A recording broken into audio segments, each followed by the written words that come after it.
Greetings and welcome to part 2 of our spooky season special on the 101 actual scariest movie moments.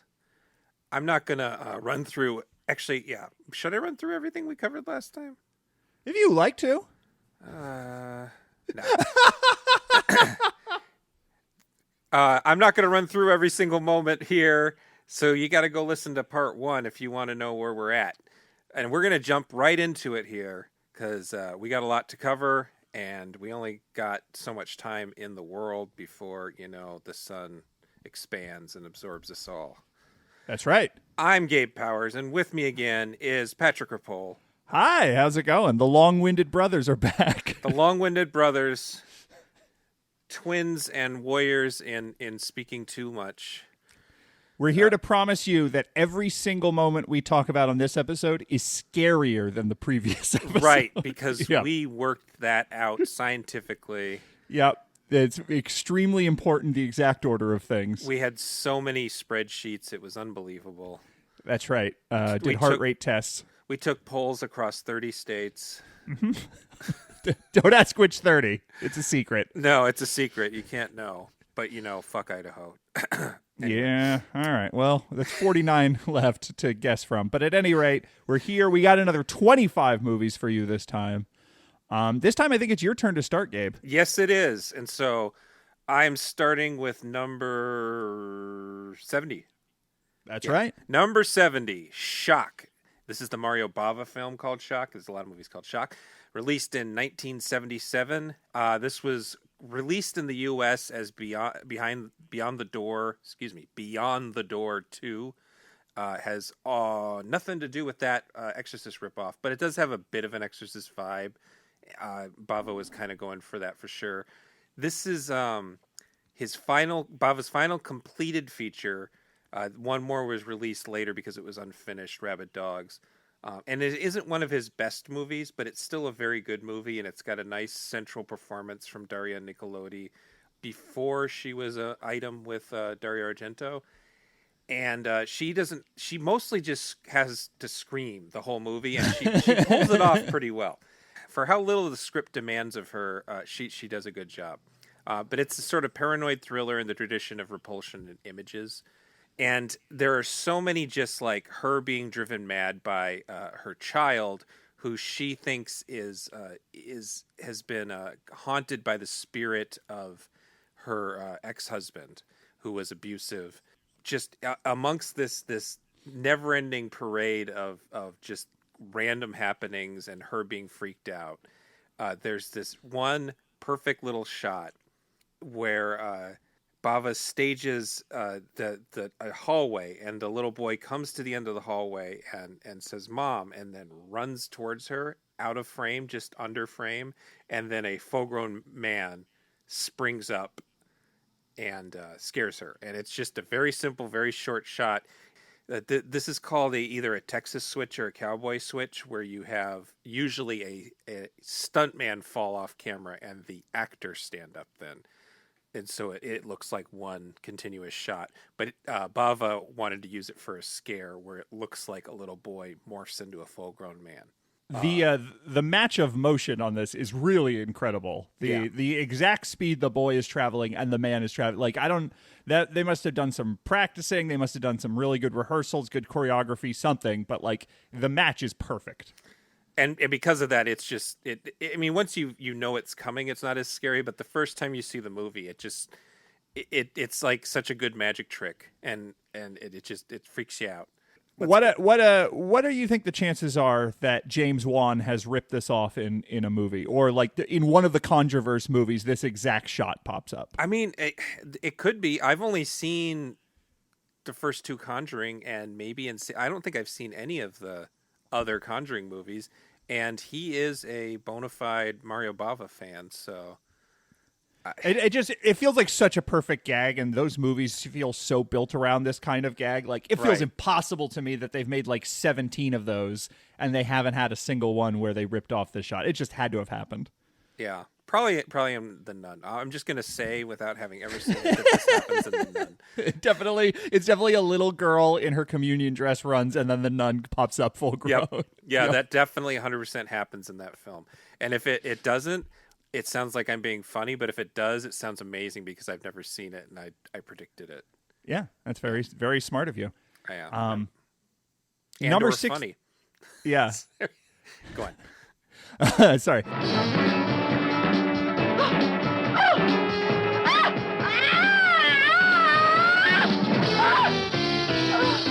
Number 69 is Dr. X from 1932, which is directed by Michael Curtiz, and it's sort of a favorite of mine. It's probably the most bizarre horror movie of the 30s. Mm-hmm. And you look at it and immediately you understand why, because it's shot in two-strip Technicolor. And if you're not familiar with two-strip Technicolor, it's an early color film process that only used two colors. Everything was a combination of green and red. And if you've never seen that before, like just right now, go on YouTube, look up Dr. X, look up two-strip Technicolor, find a video, because the effect is bizarre, because it's not realistic. It's color, but it's not, there's certain things you can do right. Like green and red, you can get pretty good skin tones. Green and red, you can get okay shadows. Anytime the sky or the ocean, it's just like this very weird light green. There's not a lot of, the sets kind of all blur together. It's just a very strange look. It's not realistic. It almost has like this like bruised gangrenous, like the whole film itself is kind of like molding or something. And that makes for a really interesting horror atmosphere. And it was a very rare movie for Warner Brothers. They were a studio that didn't make a lot of horror movies. They were more known for their very contemporary urban kind of films, particularly at this point, their gangster movies following Public Enemy. So the thing that sort of separates this from a lot of the earlier horror films is those were all like adaptations of 19th century novels like Frankenstein or Dracula, but this takes place in a modern city. So it's got like this kind of modern, almost screwball feel to it, where it's kind of comedic, and the lead is like this fast-talking reporter. He's trying to get to the bottom of this series of murders that's been happening in the city. The murders themselves are one of the really bizarre parts, because it's just so beyond the pale. It's 1932. You can shock people with just regular old-fashioned murders. But in this case, every full moon, women are being murdered, and then they're being carved up with a scalpel and eaten. And when the police go to a nearby medical academy to try to get some more information about, like, well, what do they're basically trying to get some consulting done from Dr. X and his medical academy. What they discover is everyone who works at this medical academy basically has the potential to be a cannibalistic sex criminal. Because they all have some weird tie to either the moon or to cannibalism or to murder. It is the weirdest collection of freaks that ever ran a hospital. And so the Dr. X ends up setting up a plan to catch the killer, thinking it's one of his doctors. It's basically the weirdest Hamlet homage ever, because what he does is he ties all of his colleagues down, and then he attaches them to blood pressure monitors, and then he makes his servants reenact the murders in front of them, and then he monitors their blood pressure, and whoever gets the horniest from watching women being eaten and murdered and eaten, that's probably the killer. So it's like sort of the end of Hamlet, where they stage the play to catch the killer of Hamlet's dad. It's just fucking bizarre. It's such a strange movie. And the scene I want to talk about is the reveal of the killer. Because it turns out, spoiler alert for this movie from 1932, the killer is Dr. Wells, and he was the only one who before wasn't considered a suspect because he only has one arm. But in this scene, we see him correct that with an extremely painful procedure in which he coats his entire body in synthetic flesh. First, he attaches this like fake arm that he has in a hidden compartment in his laboratory. He attaches it to his amputated limb, and then he holds it under this like electrical device to activate it, I guess, or to attach it to his arm. And this shot is like a real transformer, so it's like you actually see sparks of electricity arcing out from all the fingers and stuff. This whole scene, by the way, there's no music. It's the 1932 early talkie. There's not a lot of music happening during the scenes. And then the really weird part happens where he kneels down in front of this like bubbling witch's cauldron that he keeps in the center of his laboratory. And he keeps repeating the phrase synthetic flesh over and over. But when I say he keeps repeating the phrase, what I should say is that the phrase synthetic flesh keeps repeating over and over. The actor never says the words. Yeah. At no point does his mouth move during these scenes. So it's just like very weird. Again, it has this crazy color scheme, and it's him smearing this like mud or clay on his face that is actually fake skin in order to turn himself into a monster, which has nothing to do with the murders, by the way. That's just like a whole other wrinkle that they didn't even know, was that the murderer also dresses himself up to be like this weird lumpy monster before he does it. It's just like really hallucinatory is the word I would use. Everything about the motions and everything is very slow, and you just hear constant arcing and bubbling, and Michael Curtiz sets up in the foreground these like arcs of electricity, so the entire frame is there's just all these out of focus electricity arcs going on over it.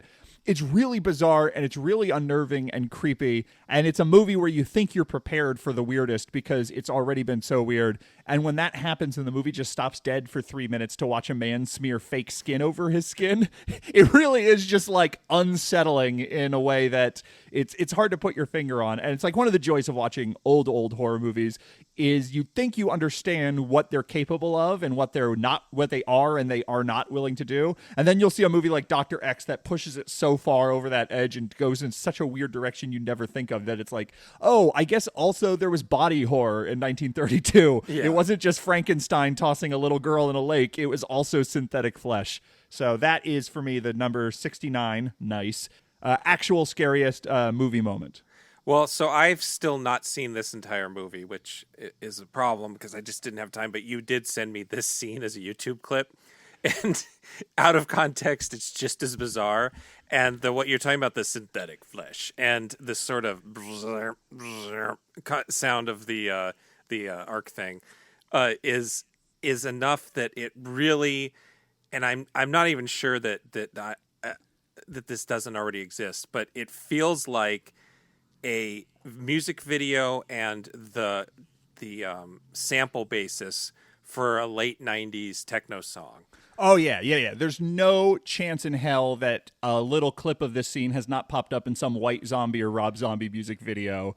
I think actually I do know for sure that the old TNT Monster Vision, before it was hosted by Joe Bob Briggs, yeah, that intro, which was made up of a lot of old film clips, had some Dr. X stuff in it. So it's definitely like quintessential mad scientist imagery.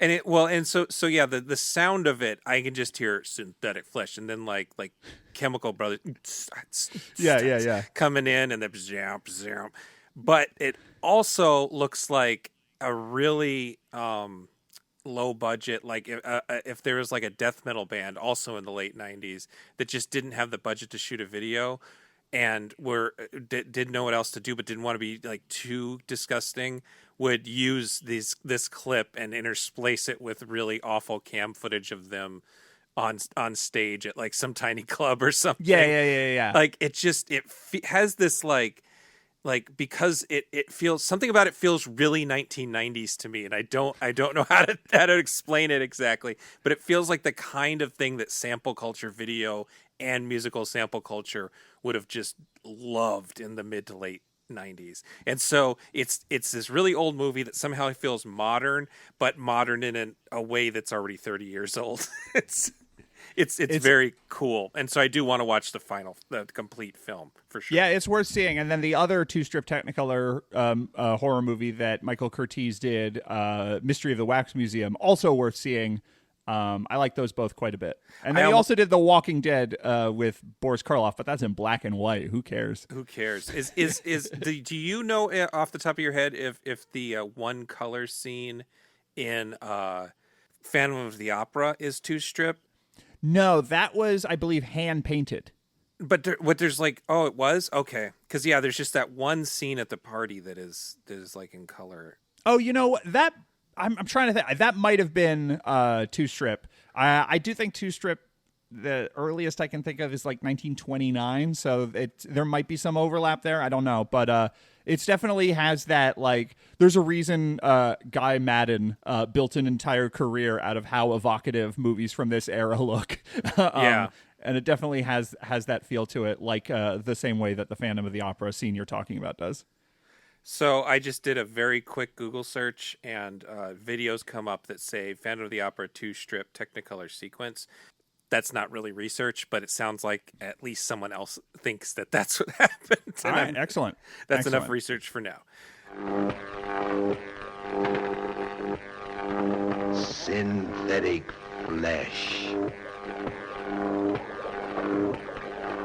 Moving on to number 68, not so nice. My favorite film of the late 90s, Ravenous from 1999, directed by Antonia Bird. And Luana and I talked about this pretty recently on the Horror Western episode, which is an episode I based entirely around the fact that I love this movie, and Luana had said something on Facebook about liking it too. And so I said, oh my God, need an excuse to talk about this movie. So here's an excuse to talk about it again. It's a fucking fabulous movie.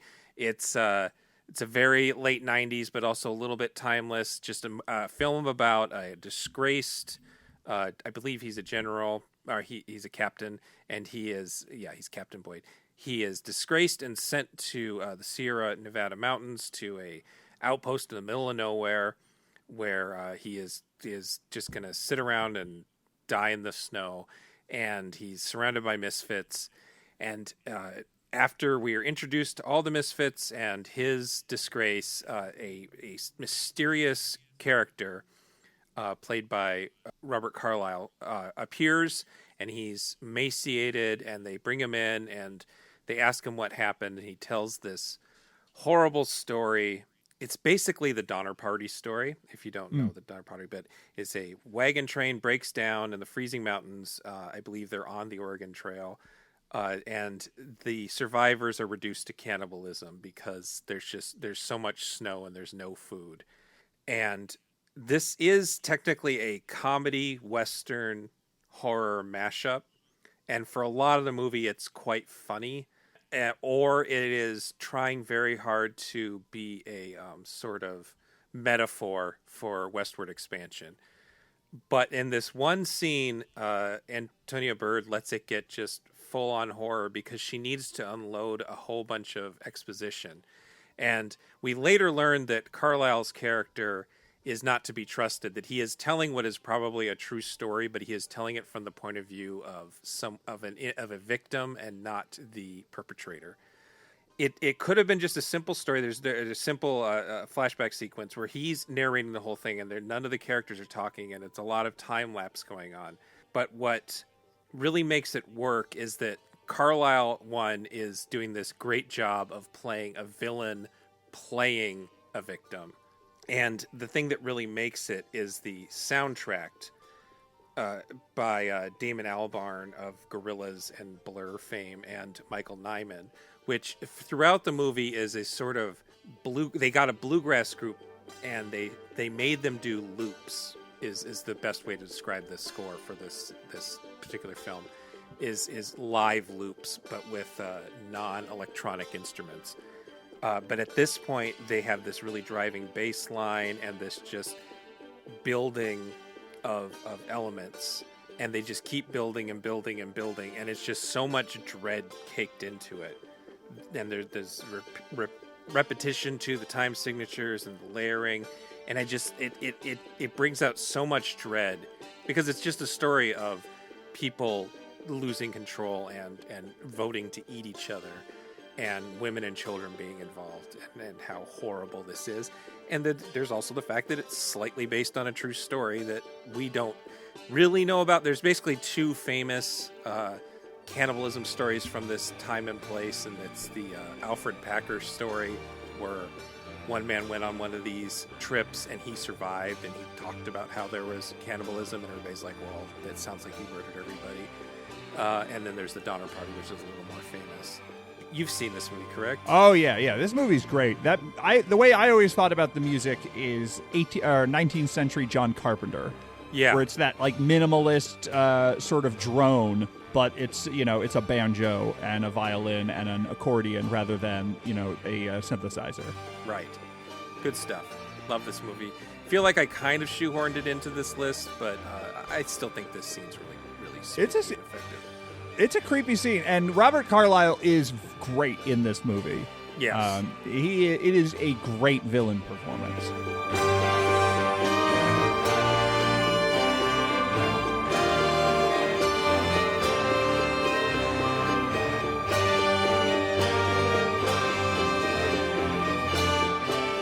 Number 67 is A Nightmare on Elm Street Part 3, The Dream Warriors, from 1987. It's directed by Chuck Russell, the second Chuck Russell, because we talked about the Blob remake earlier. Yeah. Will we be talking about more Chuck Russells? I don't know. How scary is Jim Carrey's The Mask? We'll find out.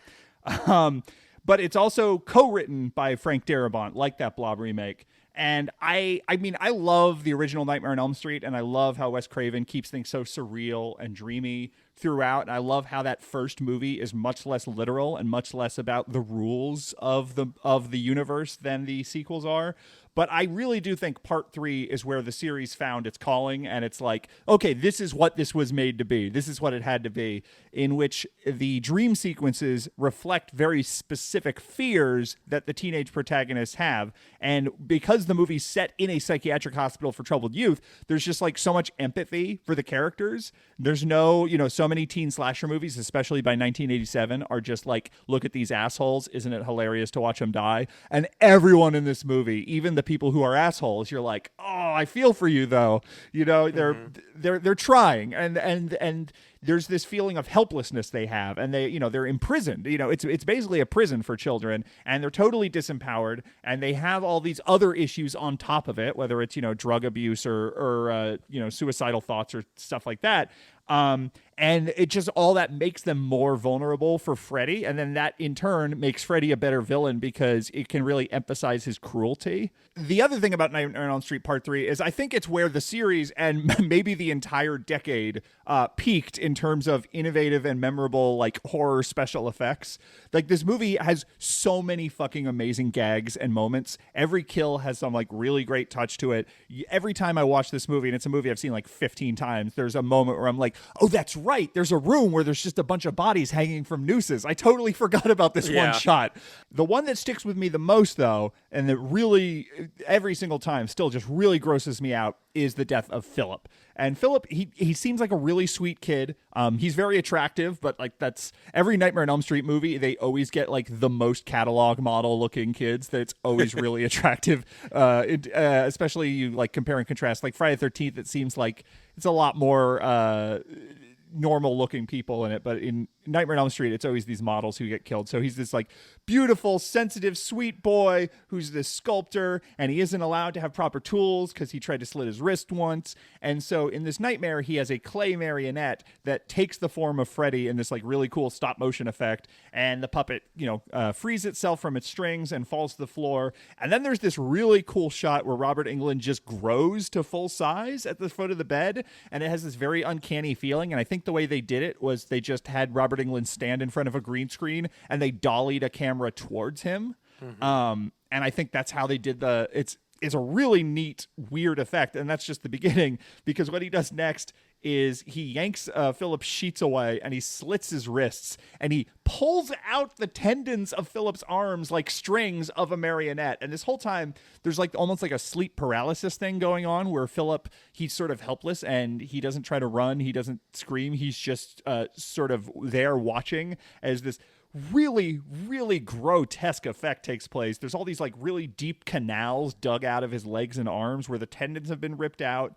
And all the special effects in this movie, all the gore, there's a really good balance between like over the top comic book kind of style and like really visceral, realistic body horror. There's just something about the texture of the flesh and of the veins and of the guts and everything that is all like very creepy and spooky, but then the overall design feels like it's straight out of a cartoon or a comic book. And it really was them, also them skirting the line to get that R rating, which is one of the best cases of that, I think, where filmmakers were aware that the MPAA might get them an X rating if they went too far, so they're planning ahead, I think. Yeah. I think the MPAA always went harder on movies that seemed imitatable. Which is why they went after Friday the 13th more than they went after Nightmare on Elm Street, because Friday the 13th, anyone can, pick up an axe and kill someone. Yeah. But like, But yes, you are correct in that, like, it just skirts a line where it is maybe the grossest thing you've ever seen, but also somehow it doesn't seem like it's too far. It's shit, movie magic. Yeah. Yeah, it really is. It really is. So Freddy pulls the tendons taut with this like really sickening like rope tightening sound effect, and he puppets Philip around like a marionette. And it's again like Philip's totally aware of it as he's walking around with his wrists out, and he's like being sort of yanked around, and you just imagine your own tendons being yanked. It's like one of the most horrific things you can imagine. And the interesting gimmick here, and this actually might tie into sleep paralysis now that I think about it, is that they've already established that Philip sleepwalks. And so that when everyone else looks and they see him, he's left his bed and he's doing this weird sort of stilted walk, they all think he's sleepwalking. But it takes one kid to go like, wait a second, this isn't right. Freddy must be getting him, because at this point, all of the kids know about Freddy. And that's one of the great touches of the movie is the movie starts, all the kids already know about Freddy, and they're already trying to help each other out from it. So like you can just skip a bunch of exposition that way. The worst part of any horror movie is people telling each other that the horror movie isn't happening when we, the audience, know that the horror movie is happening. Yeah. And this movie doesn't bother with any of that bullshit, really. And there's this kind of Wes Craven thing I think of in terms of voyeurism. I more with the Scream series, but like there's something especially horrible about the idea of your death being witnessed by other people, and more horrible than that if it's witnessed by other people and they don't know it, like what they're actually seeing. So the idea that Philip sees these people like look at him and go, "Oh, Philip, go back to bed," and they don't know that he's about to die, and he can't say anything because he has this sleep paralysis. It's like really, really upsetting. And there's this like just strange pulsing sound that goes on. And Angelo Badalamenti did the score, and there's a lot of like this choir synth that is really cool because like the choir samples sound a little bit shitty, but it doesn't quite have that like full moon like this sounds like garbage. Like it's just, there's something eerie about the fakeness of the voices in the score. And eventually Freddy leads him up to a ledge in a bell tower, and all the other kids are trying to wake him up and trying to scream and get him help, but he cuts the strings, and Philip plunges to his death, which of course all of the adults think it was a suicide because he had done a previous suicide attempt, but they know better. Even if they didn't actually see Freddy, they know what happened. And it's just a combo of like really, really great gore, helplessness, and then just also the personal touch of tying it into something like teen suicide, which is, you know, very personal and real, and mental illness and all these things are like, you don't think of a movie where Freddy says "Welcome to Primetime, bitch" as a movie that's like quote unquote elevated horror, but it is like still a movie about about real life topics, and that balance it walks between all these things is why Dream Warriors is so great, and why that scene particularly is amazing. So that's why it's number 67. And I have a short story about this. So when I first moved out of the house at 18, I had a roommate who I haven't spoken to him in years. He had a major phobia of veins and vein-related things. Oh, Christ. So to the point where like you couldn't talk about veins around him, and he would just like, he's like, just don't. And so we were roommates for about 6 months before I moved to Phoenix from Tucson. And I had decided, you know, I've only seen the original Nightmare on Elm Street. I'm going to watch all these. So I rented them. And he's like, he wasn't a horror movie fan, but he said, "Oh, yeah, I hear these are like, at least, at the very least, cool special effects." And we're watching this movie. And he's like, "Oh, I've seen this one for sure." And we get to this scene. And suddenly he like turns white. And he turns to me and he says, Gabe, I'm remembering. This is what gave me my vein phobia. I saw this too young. And it wasn't cathartic. He didn't like get through it. He had to look away the whole time. No, you don't need a vein phobia to have to look away from this one. Yeah. Oh my God. That's so funny that he did not remember that he had buried it. He had buried that. The reason he had the vein phobia, he had buried it.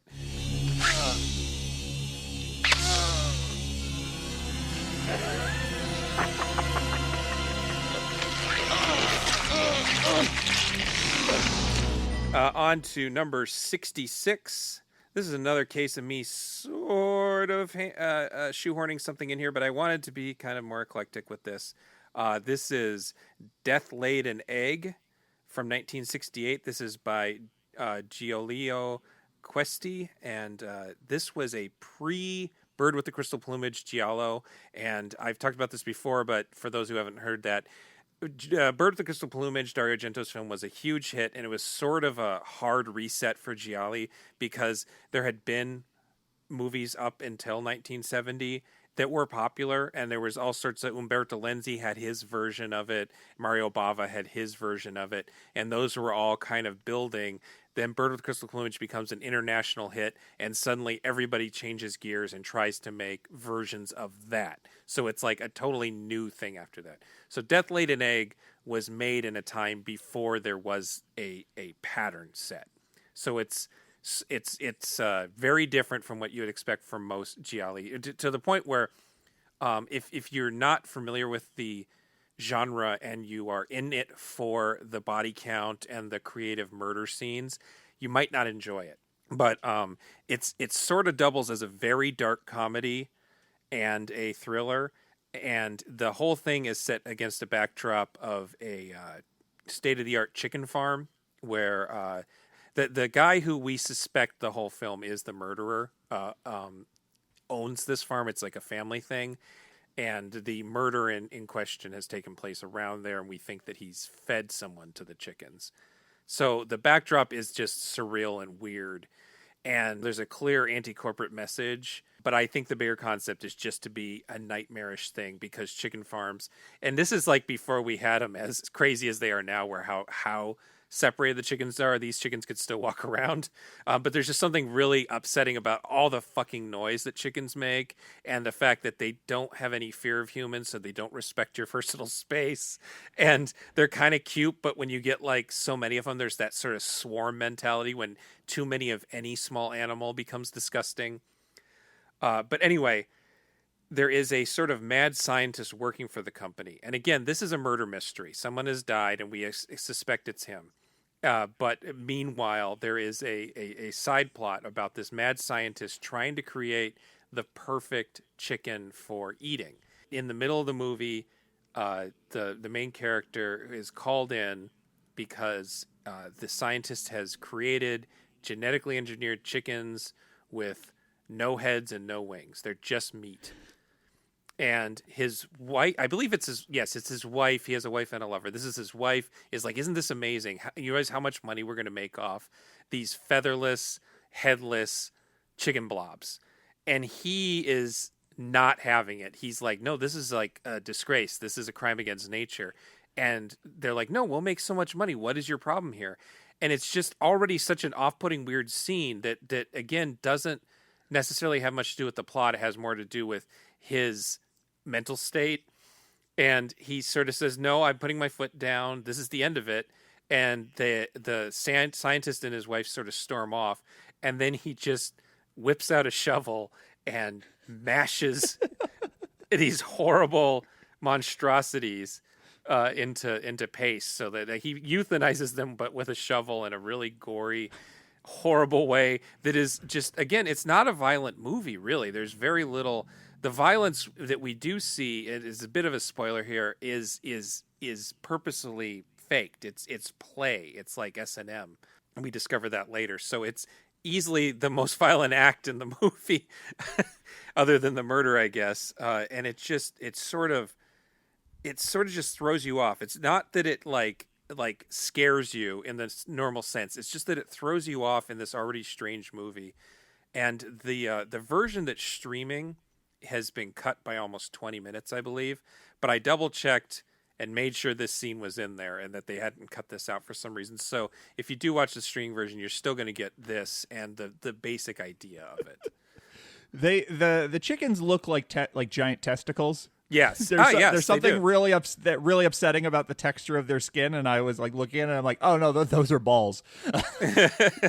And there's like one very quick gore shot of one that gets split open, and it just looks like it's like chow mein coming out. It's like, it doesn't even look like organs coming out. It's so gross. It's like the idea is that it's just pure meat. There are the funny thing, because it is sort of a comedy. It's like a dark comedy. The funny thing about it is the idea that it would cost them so much more money to keep making these blobs, because they need to be like fed through tubes and stuff, that they might as well just keep doing the actual chickens and chopping their heads off.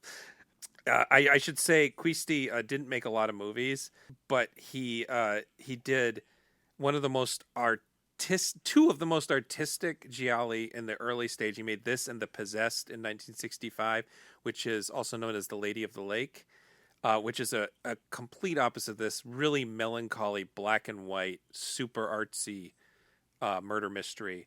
And then the year after this, he made the weirdest and most horror-forward Italian Western in Django Kill If You Live Shoot, which is one of my all-time favorite movies. And it just as out there, but as this, but much more sadistic and much closer to a straight horror movie. I couldn't find a scene in that I thought was particularly scary, but I just wanted to plug Django Kill If You Live Shoot. This means a great reduction in costs. It'll bring radical changes to production. It'll change everything. Let's notify the association at once. We must tell the president. No one's going to be told. These are monsters. I also have a giallo. For my number 65 scariest actual movie moment, I have The Fifth Chord from 1971, directed by Luigi Bizzoni. My personal favorite giallo that's not directed by Sergio Martino. Sergio Martino is my favorite, but this one, I think I've seen it like 6 times now. We talked about it when we talked about the giallo of 1971, so we've gone in great depth. Short of it is that the cinematography is by Vittorio Storaro, and he is just like one of the all-time great cinematographers. He won... he's a 3-time Academy Award winner. He did like Last Emperor and Apocalypse Now. And just every single shot of this movie is just jaw-dropping. It's incredible. And I'm not going to recap the plot because I don't understand the plot. I started watching this movie to prep for this, and I realized I've seen this movie like 4 times before, and I don't remember who the killer is. Doesn't matter. This scene stands alone as a self-contained scare. The scene in question involves this disabled woman, Sophia. She's played by Rosala Falk, and she's just like absolutely gorgeous and glamorous, but she has this like twerpy doctor husband who's just like, oh, you're disabled. What a burden. And she's like, please have sex with me. And he's like, gross. You're a beautiful woman in a bed. That's disgusting. So he goes off to work and leaves her all alone, and she's sort of all frustrated and depressed, and then she puts on this loud dramatic organ music. It looks like the Best of Dracula or something. It's just it's so intense, and then turns off all the lights, so she's just listening to like super intense pipe organ music as she stares into the fireplace thinking about how horrible her marriage is. And then suddenly the music cuts off and the whole house goes dark, and the only light is this fireplace that's inside the bedroom, and there's moonlight outside in the rest of the house. And so she thinks it's her husband coming back, and she calls to him, gets no reply, and then the phone starts ringing, and she has to go answer the phone. Why she wouldn't have the phone next to the end table? Well, then we wouldn't have this scene, so I'll forgive it because the scene's great.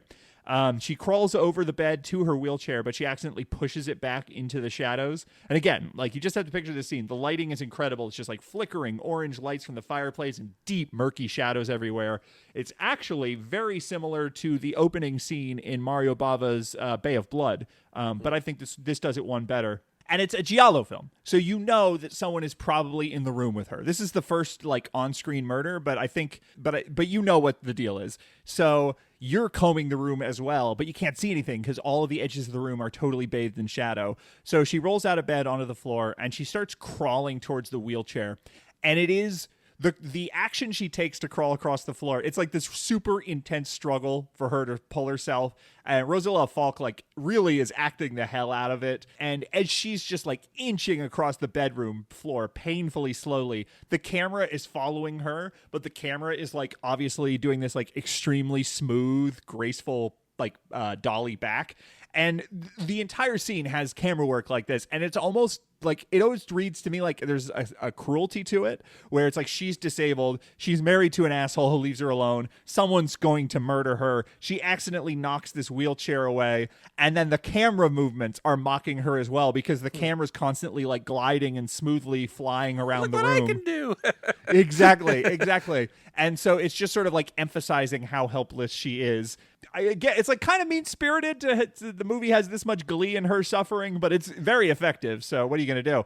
So eventually she does crawl over to the shadow at the edge of the room where her wheelchair was knocked, and the wheelchair isn't there anymore. And it's this great, like, oh, fuck, someone must have moved it. Who moved it? There's no one in the room. Is there someone in the room? And you can't see anyone. And, a lot of giallo have POV shots, but in this, we're just staying on her point of view. So you have no idea where the person is. She knows someone has to be in the room. She starts to panic. The phone starts to ring again, and it's on the other side of the room. So she has to turn herself around, and she has to like crawl all the way over to the table with the phone on it. And there's this really great shot that starts up of a close-up of the phone where it's ringing, and then it just dollies back really far to like emphasize, oh my God, she's never gonna make it. It's so far away. And she eventually gets there, and she the camera is like on her face, right? And so like we follow her hand going up the table to where the phone is, and the phone's not there. And it's like, okay, someone is just fucking with her at this point. Someone is like, literally, you couldn't pick a victim that is more helpless if you are a giallo murderer. And the thing about giallo murderers is they often murder. It's like, oh, the reason I was murdering was for this specific thing. It was like, you think it's a sex killer, sort of a compulsion sadism thing, and then at the end it's like, well, no, actually we needed the deed to the property or whatever. And it's like, you could just walk in there and strangle her, it's fine, but instead you just have this like really cruel figure that we haven't seen yet just mocking her.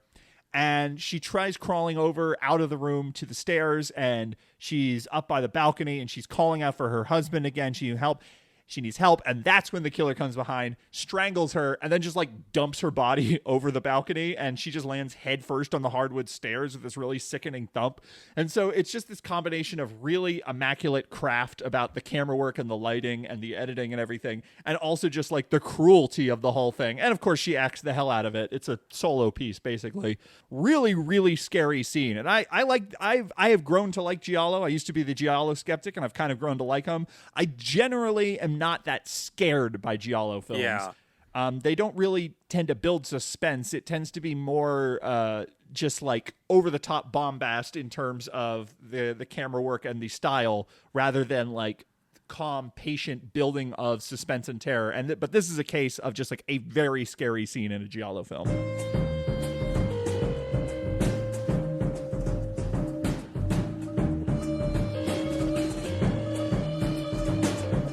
Okay, so my number 64 is sort of a joke, but sort of not a joke. This is Magnolia from 1999, directed by Paul Thomas Anderson. This is a silly one. Paul Thomas Anderson's Altman-esque epic it's not a horror film. There's not a lot of violence in it. It features plenty of scary situations from like an emotional standpoint. That's kind of the whole point of it. But I'm not talking about any of these socially awkward situations or your father's dying existential crises. There's this thing that happens when you watch a lot of horror movies, and it's not a good thing. This is not me bragging. This is not me being, this is not machismo. Jump scares just don't work on me anymore. And it kind of sucks. It's just like I see them coming and then they happen. And when they do work though, it's super exciting. It's like, oh shit, they got me. I wasn't ready for that. And sometimes it's an accident. And so my little story here is that I saw this on DVD and I had just gotten my surround system. This was like the early days of affordable home surround systems. And if you've seen this movie, you know that the thing that thrusts the third act out, and it sort of starts the very long climax of the film, is it starts raining frogs. And the setup is trying to remember. It's John C. Reilly's character is a police officer, and he's driving, and it gets really quiet to the point where I thought I had messed up my new sound system that I just set up. And so I have the remote in my hand, and I'm turning it up, and I'm turning it up, and I'm turning it up. And then the first frog hits his windshield, and it's very loud, and I got jump scared, and I accidentally punched myself in the face with the remote.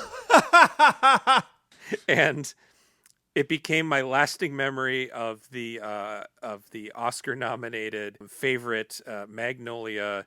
I remember this and the two Amy Mann songs, and I can't remember much else about what happens.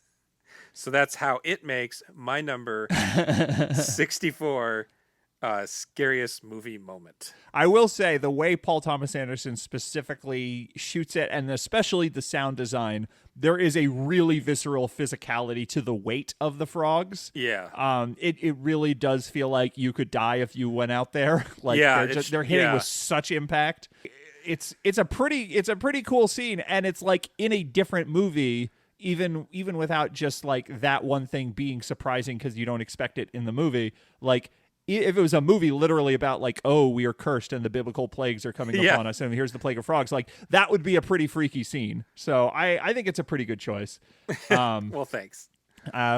Personally, I find Julianne Moore's her scene with the lawyer scarier, but that's just because the overacting. It's so much.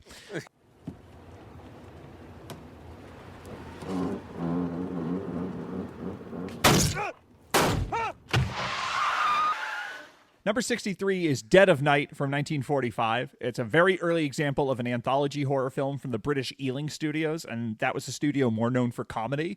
And it's super rare in that it's a horror movie from England from the 40s, because horror movies were banned in England in the 40s. So the way it got away with it is it kind of smuggles the horror in with comedy, which is what the Ealing Studios were known for. And there's a lot about Dead of Night that's really cool. It's got a great framing device. It's really beautifully shot. But as I've watched it a couple times, it's actually become a movie I admire more than I actually enjoy, simply because so many of the segments are just not at all scary, and several of them are just outright dull. But the climax of the film is really, really incredible nightmare, and that's what I want to talk about. So it's an anthology horror film, and I haven't mentioned the director because all the different segments had different directors. And I wasn't able to get this 100%, but I'm pretty sure that the great Basil Dearden, who directed the framing device, also did the nightmare at the end. It's possible, because the nightmare goes through these different scenes of all the previous stories, it's possible that all of the directors shot their parts of the nightmare, but it feels such a complete thought that I think it is Basil Dearden, who's a great filmmaker. Look him up. The framing device is one of the coolest things about the movie. So it's about this architect, played by Mervyn Johns, who arrives at this country house where he's been asked to evaluate some renovations. He's never met anyone there, but upon arriving, he experiences intense deja vu because he claims he recognizes everyone at the house as part of a recurring dream he has. And the stories in the movie are all the other guests in the house relating weird and eerie experiences they've had, like as a way to make them feel better. And so it's like a lot of goofy stories about like, oh, premonitions of death, or there's ghosts arguing about golf, or it's a haunted mirror. There's one about a ghost at a Christmas party that's like fine. But finally, in the film's only scary story at the very end, there's like a very classic piece of ventriloquist dummy horror that ends with the dummy soul taking over the ventriloquist dummy's, the ventriloquist's body. And the people in the house, once they're done telling their story, someone breaks his glasses, and immediately that's followed by the light going out, which is how his recurring dream starts. So the architect immediately starts freaking out, and he asks to be left alone with a psychiatrist in a room. The psychiatrist says, go ahead, just talk to me, let it all out, we'll work through this. And at this point, because the lights are all out, it's very creepy. All the lighting comes from the fireplace. The camera is shot from these really low angles, and their shadows are cast in the wall behind them. It suddenly feels like a different kind of movie than it has been up to this point. And the architect explains that what always happens next in his dream is that he kills the psychiatrist, and that it's a shame that he broke his glasses because now he has no choice but to do so. He feels that it is his fate, it is destiny to do it. So he strangles the psychiatrist to death with his tie. And at this point, he sort of flies through this like hallucinatory nightmare that is a combination of all the other stories that have been told. And the way it's shot, it's just like really wild and stunning, especially like as a 1945 horror movie. You look at like what Universal horror was at that time, and it's like a lot of really tired like Wolfman and Frankenstein sequels. And in this case, it's just like really beautiful and nightmarish. And he's like running through the children at the Christmas party, and they're like, oh, we'll catch you, because they're playing hide and seek. And then he goes to like a ventriloquist dummy, and they're like, well, I've never been with a murderer. And it's like all of these things that all these stories become expressions of his guilt over having murdered. So it becomes this like whole crazy guilt nightmare. And this laughing crowd is all like mocking him, and they pick him up and they throw him into prison, and the guard is smiling and he winks at him, and they're all watching through the bars as the ventriloquist dummy, which was already in his cell, stands up and starts walking towards him and taunts him. And it's like, it's just so out of nowhere and intense, so much more intense than anything that's happened. And the dummy standing up is like shot from the back, so it's clearly like a child dressed as a dummy or whatever, but it's still very creepy and effective. And it starts to strangle him, and the camera pulls way back to reveal that like the prison cell exists in this total dark void. And then he wakes up, because that was a nightmare. It didn't actually happen. None of the thing that you just saw actually happened. It was all this architect's nightmare. The alarm goes off. He's got to get ready. He's got an appointment. But then as the end credits roll, you get to the really chilling part of the movie, which is all of the footage from the beginning of the movie of him driving and arriving at the country house is now playing again with the end credits rolling over it, implying this like recursive hell universe where he keeps waking up from a dream that is in fact still the dream, and he relives it over and over and over again. And it's like phenomenally cool structure for an anthology horror film. The idea that like they never cut to black when they're doing the credits, you just watch it play out. There's like potentially someone could edit a version of this movie that does just loop. That would be an interesting like art installation or something. Really, really bleak and frightening. And it's just like a movie that it just, because they couldn't really do an out-and-out horror movie, so little of it is actually very scary. Just that last 12 minutes really fucks you up. So Dead of Night from 1945 is my number 63 scariest, actual scariest movie moment. I mean, this might actually be the first horror anthology. I don't know if there's some silent film thing. The German movie Waxwork, I think, sort of counts as an anthology horror. Well, either way, it's interesting that this early on we established that that your anthology movie has to end with the wackiest and most That's memorable true. thing. All those, I mean, this was very influential on all those Amicus movies, and so that's why it always ends with, by the way, you're already in hell. Right, exactly. And it predates the EC Comics that all those Amicus movies were also based on. So it had its influence for sure. Two other thoughts on here is that I had seen it so long ago and rewatching parts of it for this podcast. It reminded me there's another British film, and I looked it up, and it has nothing in common otherwise, called 3 Cases of Murder, which is a sort of anthology thriller. Have you ever seen that one? I have not. It ends with Orson Welles in a sort of nightmare situation that is more absurd and trying to be funny than this, and so there was part of me that was like, did some of it was a different studio, and we're talking 1955 at this point, but I was thinking there had to be somebody involved who was the same, but I couldn't find any connections there, unfortunately. But that's an interesting film. I gotta stop saying interesting. Everything's interesting. But the other thought I had was we're not going to cover it this episode, but there's another one that you picked for a later episode, and I just sort of looked at it and I said, I wonder if Patrick noticed how similar these two endings are, and so it's I guess that's just like a preview for a future episode that Patrick's going to cover something, and we're going to bring up how much it has in common with this particular pick. Absolutely. Just room for one more inside, sir.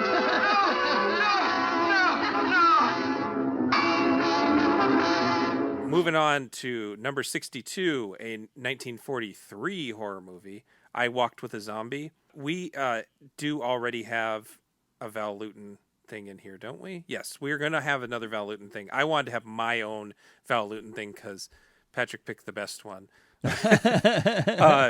This is directed by Jacques Tourneur and again produced by Val Lewton. This is part of those Lewton classic RKO horror films that were made for like no money, but are just the most evocative, awesome things that ever got produced. This is not one of my favorites of that series, but it just has, I'm kind of sticking with jump scares here for a minute. It just has this really simple, really well executed sort of jump scare where Francis D's character stumbles across a zombie that's just walking in what I think is a sugarcane field. It might be a cornfield, but I'm pretty sure it's a sugarcane field. And it's just sort of pitch black, and she just has a flashlight, and she's already spooked out because she's in an unfamiliar place with unfamiliar people and sort of pseudo supernatural happenings. And then there's just this man with big bug eyes just standing there right in front of her.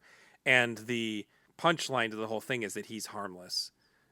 He just walks away again. But it's a very good early example of pulling off a jump scare in that you set up expectations, but you don't what's the word? You don't announce to the audience to get ready for a jump scare. I think this is like foundational, like jump scare 101. I think you watch The Nun, Go back to The Nun. Like watch a modern movie, like a horror movie. You are going to see jump scares that are staged this exact same way, where someone with a flashlight stumbles upon something that they don't quite know what it is, but then when they trail the flashlight up, then it reveals the scary face. Like this is the birth of that, and it's so perfectly achieved, and just all the cinematography, like all these movies it's just so impossibly beautiful and dreamy. When she's like taking that trip through that sugarcane field, it really feels like a fairy tale almost. It's really incredible.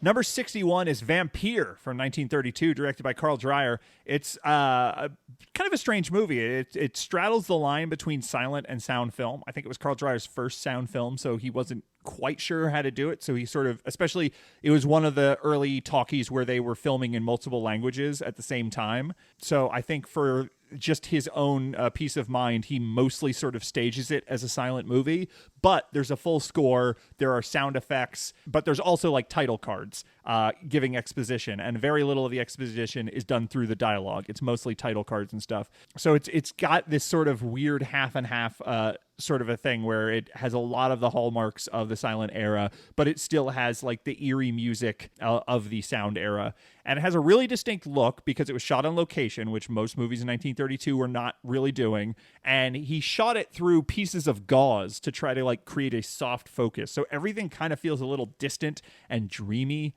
And again, just very soft in a way that is very interesting, but also like if you watch a really nice version of this, you might still be like, damn, did they just not have a good print to recover? Because it's got a very strange look, but it's just because there's like no hard lines really anywhere, and it's this kind of movie where it's like it's just strange. You don't know what's happening or why it's happening a lot of the time. It's a story of a young man named Alan Gray, who's played by the film's producer Nicholas de Gunsberg, and he's ostensibly a student of the occult, but something that's almost immediately revealed is that he's kind of a scaredy cat, and the second he runs into things at this like rural hotel that are strange, he kind of like bolts his door and tries to not engage with any of it. He's got a very slight Buster Keaton vibe about him. Absolutely. Again, there's a little bit of that silent era comedy to his performance. And the nonverbal way he reacts to things. So it's got a sense of humor, but it's also very melancholy. The music is very mournful. And it's just absolutely full of really incredible trick photography. And there's like one sequence in particular where he like goes to this castle and he sees all these shadows that are walking around without owners. There's like shots where you see reflections in ponds, but there's no one casting a reflection, stuff like that, double exposures. So there's a lot of really cool, camera tricks, old school camera tricks that are used to create this supernatural atmosphere. But the scene I want to talk about is that I think is really the creepiest is at the end, and it's a lot simpler, which is at a certain point he is chasing this evil doctor, but he passes out on a park bench and he has this out-of-body experience, and his consciousness leaves his body and he walks over to a mortuary where he witnesses his own dead body in a coffin being prepared for burial by this evil doctor and a soldier who's helping him, and his corpse is like just stiff and dead, and his eyes are wide open, and the coffin's filled with flowers, and he has this really like gross pale makeup on, which it's just like one of the things about this movie is that Nicholas de Gunsberg is really hot.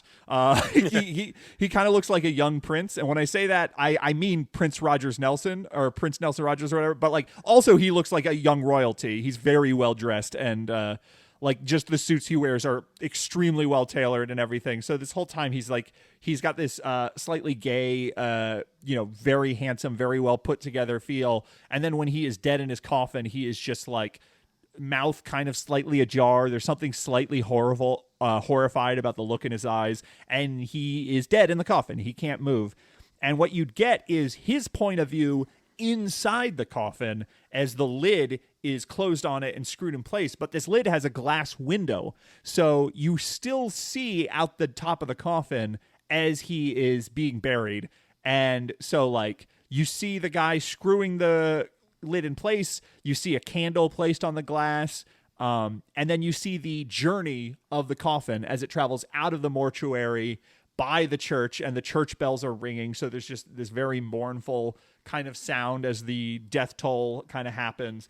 Death knell, I should say. And eventually the coffin leaves the town, and then you see like just the tops of, or the bottoms of trees as it's going by these tree branches. And then you just see sky. And it's like that journey right there is him dying. That journey right there is him going, I'm leaving humanity, I'm leaving nature, and what is left for me now is just a total void. And it's very slow, and the sound is, again, strange because it's this early sound movie. And it's just kind of upsetting because obviously, like, the root of a lot of things that we find scary is that we're afraid to die. And because it's all these POV shots, you basically are forced to live out your own death and consider the loneliness of it.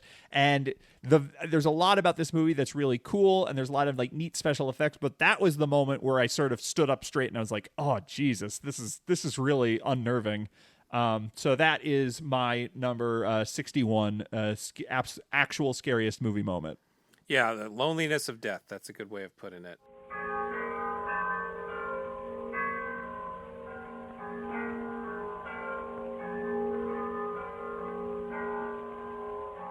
My next one, which I guess is number 60, is almost the complete opposite of that, except for I guess it's also in black and white. Man Bites Dog from 1992. Ugh. This is directed by, and oh man, French names, Remy Belvaux, Andre Bonzel, and Benoit Poelvoorde. I'm sorry, Benoit. I don't think... Yeah, sorry, I don't know how to say that name. There are good pronunciation days and there are bad pronunciation days, Benoit. At least I said Benoit, not Benoit, you know? There you go. It's the little wins that we got to take. No one called him Benoit today. I didn't call him Benoit. I knew what I was doing for a second there.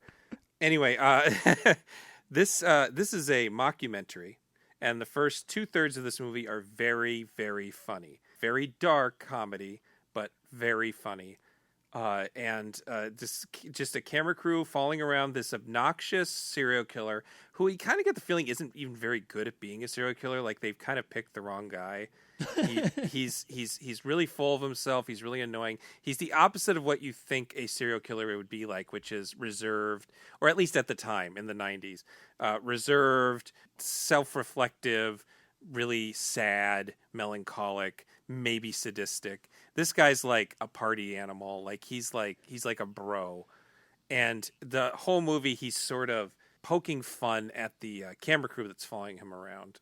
And slowly as the film goes on, they start to get sort of involved in the murders.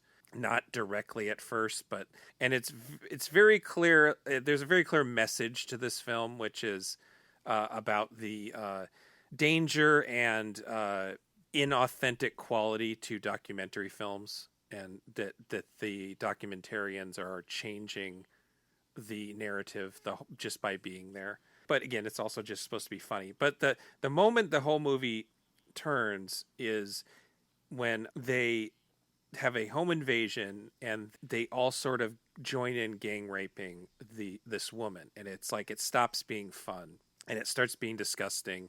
And as an audience member, you start to feel like shit for laughing at the earlier jokes where they killed elderly women and children, where like suddenly this is real. This isn't a good time anymore.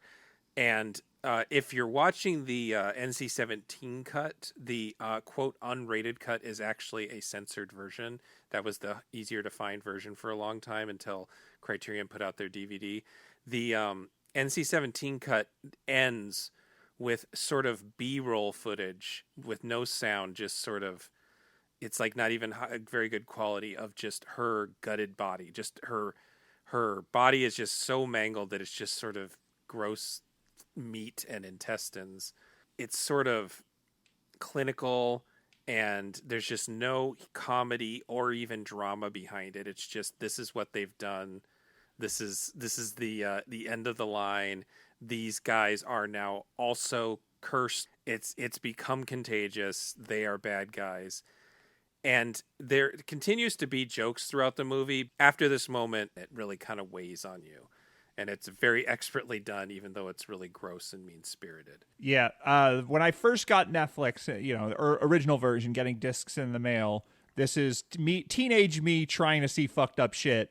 This is one of the first like transgressive movies I was able to get, and it was such a fucking bummer. Yeah.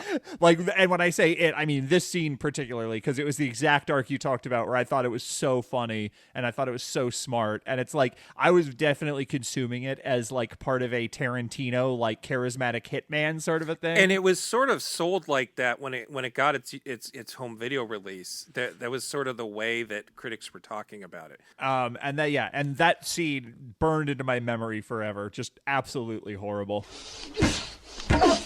André, Rémi, ça ne me rappelle rien, ça. Le vieux fusil. Number 59 is Carnival of Souls from 1962. My personal favorite horror movie of all time. It's a kind of an occurrence at Owl Creek Bridge story where a car goes off a bridge onto a river, and one of the passengers in the car climbs out of the wreckage hours later, and she's dead, but she doesn't know it yet. So No, she's fine. She's fine. it's just a scratch. So she moves to Utah to be a church organist, but the whole rest of the movie, she's stalked by this very deathly figure, played by the director, Herc Harvey. It's a very zombie-looking kind of makeup he has on. And I think that it's a movie that has a lot of open space. There's a lot of room for interpretation, but one of the reasons I connect to it is because it really works to me as a great expression of what depression is like, where this whole movie, she exists in this limbo and she wants to connect to people, but when they try to connect to her, she pulls away and she's torn between the world of the living and the world of the dead. And like Herc Harvey's the dead, and like all of the people around her in Utah are the world of the living. And she, in her travels through Utah, she sees in the distance the Saltaire Pavilion, which was a real abandoned resort. It went out of business in the 30s when lake water sort of receded from it. So much of the movie revolves around this location. And it's an absolutely amazing location. I think the origin of the movie is Herc Harvey going on a road trip and driving by it and just being like totally enamored with it. And he wrote a movie to work there, or Match it, yeah. It's a different screenwriter. Herc Harvey didn't write the screenplay, but at any rate, it's sort of the reason the movie exists, and it's really spectacular. And it exists as this metaphor for Mary herself, because it's this destination that promises amusement and fun and recreation, but it's just totally dead, and it's fallen into disrepair, and there's an inherent tragedy into an abandoned amusement park. Because it's just sort of a reminder how all life ends and how all the fun eventually will die. She goes to it for the first time, but she's there with her boss, who is a priest, so he's not going to trespass to go inside. So later in the movie, she goes in, and that's the scene that like really sticks with me, because it is this kind of silent movie scene where she's trespassing on this location. And it becomes very Michelangelo Antonioni-esque, where the character is sort of dominated by this really hostile environment. Like all the shots are these very long shots where these, buildings and walls and structures are sort of looming over her. And the music is great. It's, she's a church organist, so the music in the movie is all pipe organs, and it all kind of feels like it's coming out of her head. Gene Moore does the score, and it's absolutely spectacular. And in this sequence, the organ starts doing this slow, almost like mocking carnival waltz as she's wandering through these tunnels and abandoned buildings. And the cinematography is really hard to overstate just how beautiful it is, especially because it is like this super, super low budget, cheapy 60s movie. They just happen to do a spectacular job with the cinematography. Maurice Prather was the cinematographer. And so as she's walking, there's all these like really great long shadows, and there's all these slats of wood casting stripes against her. And the thing that is sort of eerie about it is that she isn't creeped out by it. She's like comforted by it. Like as she walks around, she feels at home. It's not someone abandoning it's not someone exploring a scary place and like the tension is what's going to jump out. The thing that's eerie about it is that it's like the first time in the movie we see her like genuinely at peace. There's at some point she walks to the back of it and she's looking down at the lake. She picks up a rock and tosses it into the shallow water. And then it cuts to a close up of the rock landing where Herc Harvey's sort of zombie figure is sleeping. And it's like, she doesn't notice. She doesn't notice he's there. She doesn't know he's dead. or she doesn't know that she's dead. She's wandering around this place, totally not understanding why it's connecting to her the way it is. And as a movie that when I watch it, I tend to connect it to my own depression. Like, this pavilion almost like represents why I watch movies like this, or why I watch, horror movies in general. Is like, there's something comforting about dark material. There's something very comforting about stories that confront death. There's something very comforting about acknowledging that fear. And it's just sort of combination of the score and the cinematography and the location and just that fact that it's not scary, even when it's the scene that's supposed to be scary. That's very eerie, because it's just the dramatic irony of, like, you don't even know. You think everything is fine. You don't even know why you like this place. It's really, really cool, but it also is, like, kind of eerie in a way that I think also should belong on this list. You don't necessarily need to be disturbed or shocked by a movie. Sometimes a movie just sort of sticks with you forever because there is something kind of off about it, and that's kind of what this movie's like for me.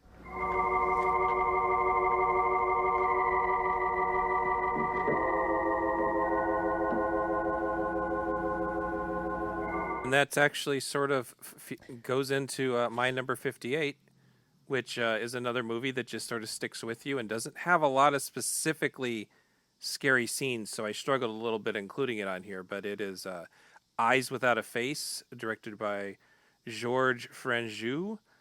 This is from 1960, and Patrick and I covered it pretty extensively.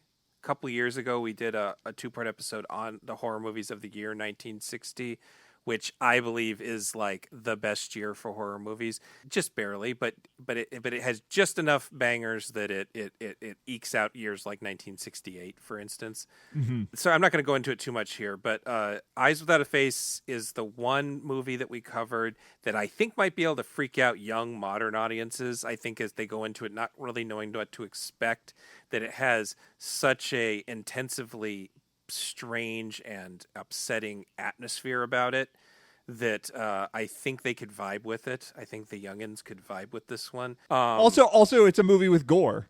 Yeah, and it's and there's like two movies from that era that had genuine gore, and this is one of them.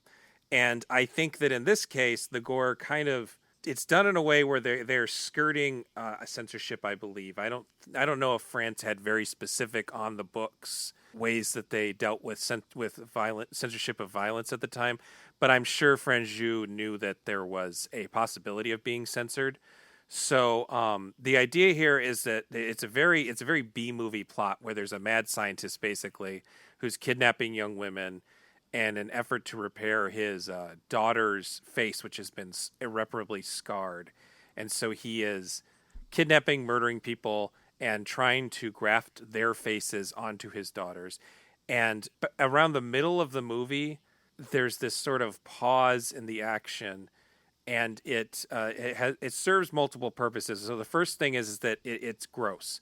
And so there's this sickly clinical view of all these attempted failed skin grafts. And this includes a pretty graphic face removal scene that I've seen on those YouTube lists of most disturbing moments in old movies. So that's another reason why I think the kids could get with this one.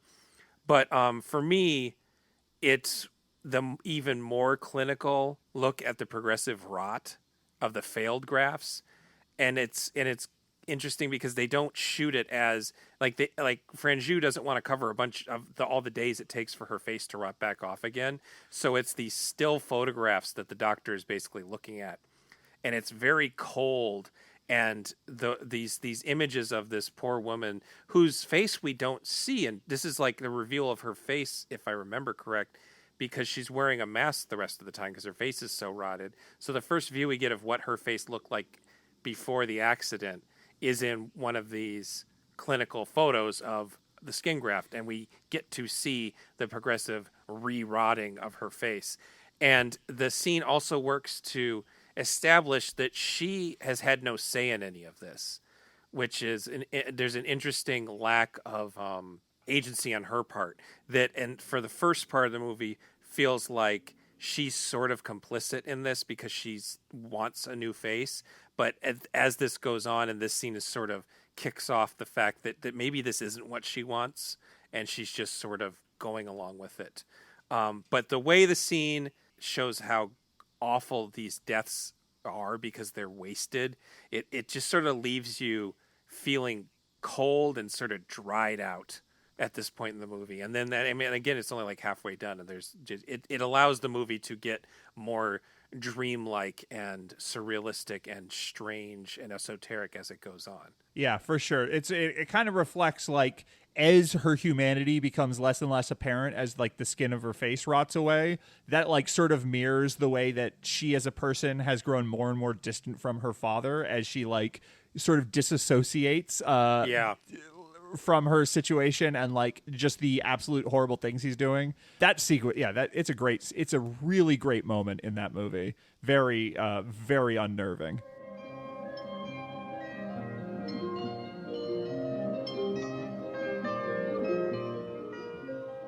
15 février. 20 février. Number 57 is The Thing from Another World from 1951, which is either directed by Kristen Nyby or Howard Hawks, or both of them, depending on which take you listen to. At any rate, it's a very Howard Hawks movie, and it's one of my favorite 1950s horror films.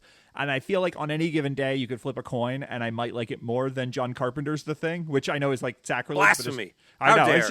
It's just like that's my taste. But I'm never going to say that it is a scarier movie than John Carpenter's The Thing. Like the monster in it is like kind of a neat looking thing, but he's also just sort of like a lumbering 7-foot vegetable man. It's fine. Yeah. But there is a scene in it that's extremely scary, but it's more scary because you're like afraid for the lives of everyone involved in the making of the movie. So at some point, the monster has escaped. It all takes place in an Arctic base. I don't need to explain The Thing to you. A monster has escaped, and it's radioactive, so they have a Geiger counter that starts clicking as it gets closer, and it's kind of like this. It's a progenitor to the motion sensor in Aliens, and they know it's coming for them because it's clicking faster and faster. So you get this really great Howard Hawks sequence where they're quickly trying to put together a plan. They're like, well, look, the cold doesn't kill it because it's. What about fire? Okay, well, how do we do fire? Kerosene. I have a bucket over here. All right, you get the bucket. We need one more bucket. I got one over here. Okay, and it's like there's all this overlapping dialogue, and it's that Howard Hawks sort of philosophy of like people like watching professionals do their jobs, and so much of this movie is like, what if the scientists and military people that are in all these 1950s sci-fi movies, like what if you actually respected them and the job they were doing? And that's like all it really takes to make it work really well. So at a certain point, you have this long take where they're getting ready in the room, and the thing's clicking faster and faster, and the guy's reading out the Geiger count to sort of emphasize how close it's coming. He goes, turn off the lights. So the camera sort of lowers itself a bit, and they turn off the lights, and there's a door in the background that you know it's going to burst through. And it does. It bursts through, but it takes about like 90 seconds of preparation in this one long take before it bursts through the door. And when it does, it is this like giant 7-foot monster silhouette, which is really cool. But someone throws a bucket of kerosene onto it, and then someone else shoots a flare gun at it. And the entire monster goes up in flames, like during this same shot that you've already been watching. But also the wall behind it goes up in flames because that also got soaked with the kerosene when they threw the bucket of water. And because they turned off the lights, the room is dark, and the flames it's a black and white movie. The flames are just like blinding streaks of white that are just taking up most of the frame. And it looks totally out of control.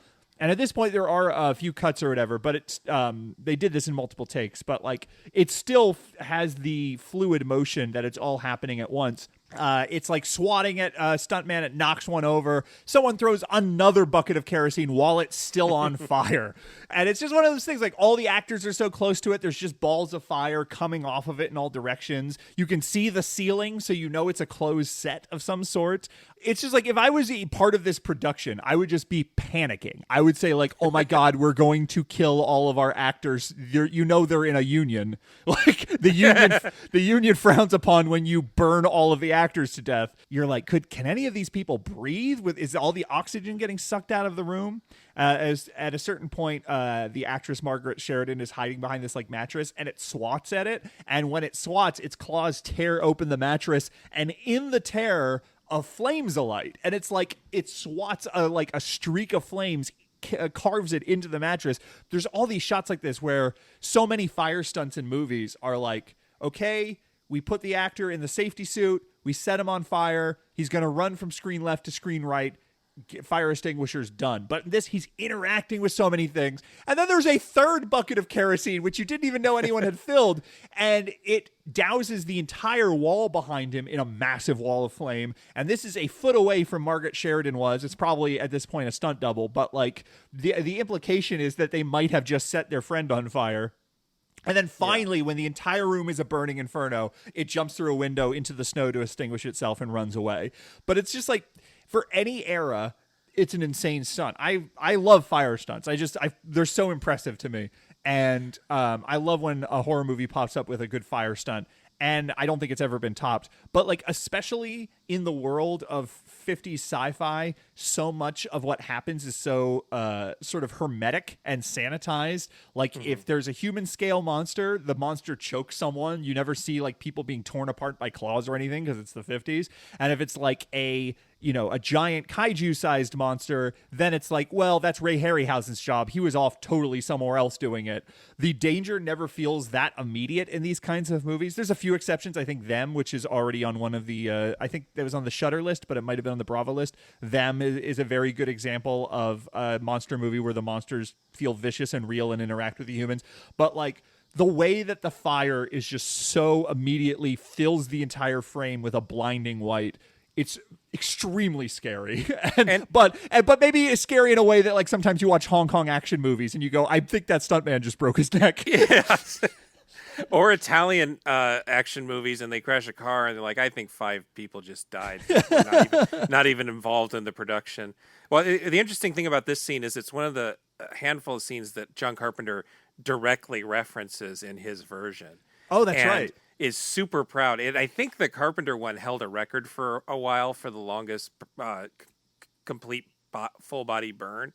But even with all his skill and breaking records, the Carpenter version is not as intense as the original version because it still sort of feels like a movie and not insane people that didn't plan things out that are maybe going to kill their friends in real life. You almost actually go like, I'm Johnny Knoxville, and this is the thing from another world. Like it feels like a stunt more than it even feels like a scene in a movie. It's so dangerous, but also contextualized in a way that you feel the fear for the characters.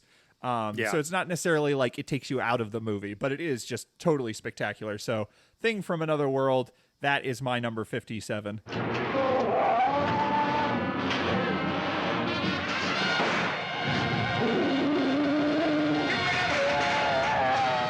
So we're going to get into the modern era again for a second here, break away from black and white movies. For 56, Princess Mononoke from 1997. This is, of course, directed by Hayao Miyazaki. I wanted to cover as many shades of fear as I could with my list, and I remembered a specific moment from this movie when I was thinking this through. So I guess this is probably Miyazaki's second most popular movie. I think that Spirited Away is the most popular one, at least outside of Japan. I don't know what the standings look like in Japan, but it is sort of a culmination of a certain brand of anti-war apocalyptic fantasy adventures that he told, and he would sort of stack these between much more lighthearted children's movies. Throughout his career, he did this, and he would do he sort of began this with Nausicaa of the Valley of the Wind, which is an okay movie and an incredible top 10 all-time comic book that everybody should read. Then he sort of, if you're going movie-wise, he took it a step further with Laputa, the Castle in the Sky, which I think is the best movie version of this kind of thing. But Princess Mononoke is bigger and more epic and much more adult than that movie. And I think this is basically him going full R-rated with it, even though the Weinsteins managed to secure a PG-13 because it's a cartoon, and the MPA is more lenient on cartoons.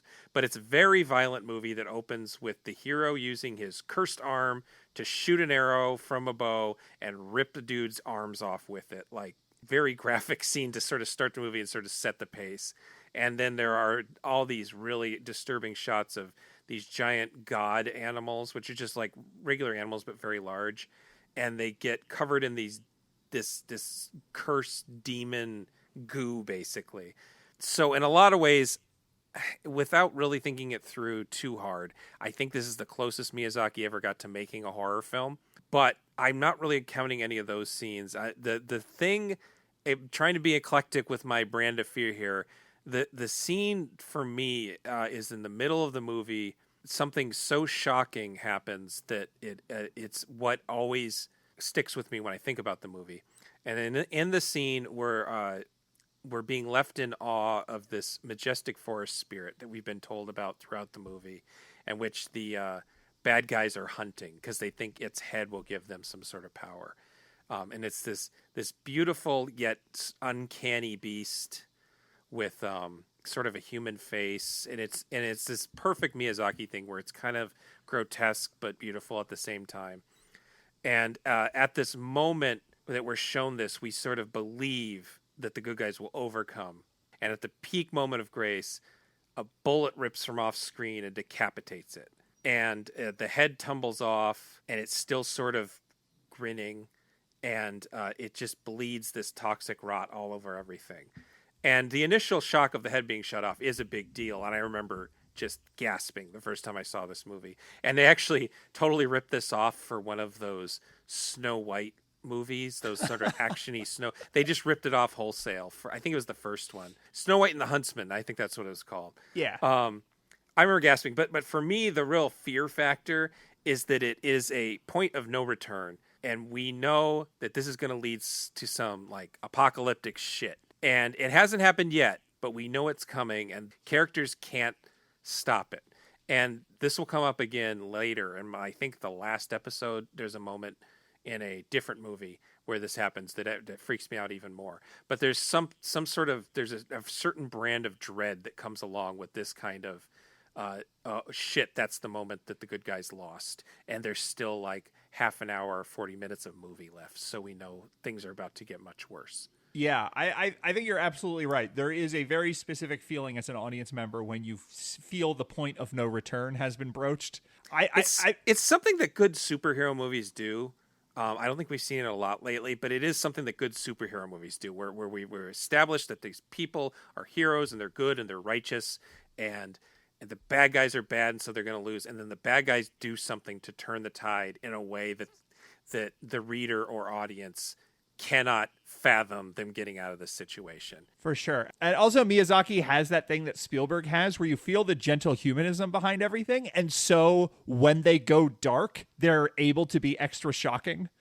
Yeah. Does. He never feels like there's a lot of anime that's way more violent than Princess Mononoke, but so much of that anime just feels like, well, yeah, it's violent anime. It's trying to rub your face in it. And every time something really horrifically violent happens in a Miyazaki movie, it always feels like it always hits especially hard because everything else around it has so much grace and humanism behind it.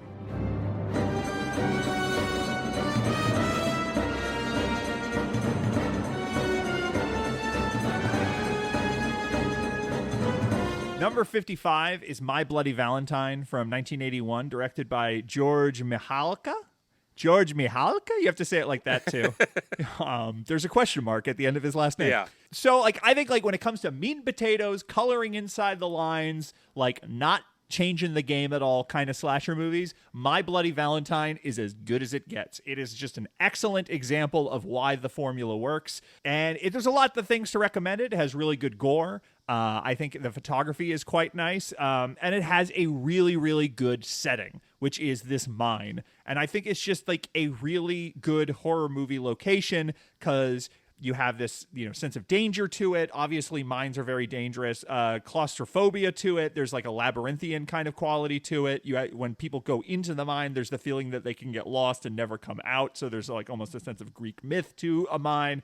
And then we have characters being separated from each other. So it's just a very effective slasher movie location. And it's lit perfectly in this movie because there's a lot of slasher movies that take place in a forest or something, and it's hard to light a forest and everything is too dark, and then you never know geographically where anything is, and it just kind of nothing registers because you can't establish the geography of the situation. But the mine is very dark and foreboding while never being just too dark to see shit. And there's just a lot of excellent slasher craft on display in this movie, especially the unrated version. This is a movie I did not like the first time I saw it because I saw the R-rated cut. And as soon as I was able to see the proper version with the gore restored in the Blu-ray, I was like, oh, okay, no, this is a beautiful, like, really well achieved movie. So at this point, this is the climax of the movie. There's been a ton of murders, super gory and violent. The threat is very real. They know that the killer is in the mine with them. There's the 4 leads, the 2 females, the 2 male. They have to escape. They run to the elevator, but the killer has smashed the control panel. So instead, they are forced to climb up the elevator shaft. And I have a horrible fear of heights. I really have a bad fear of heights. Me too.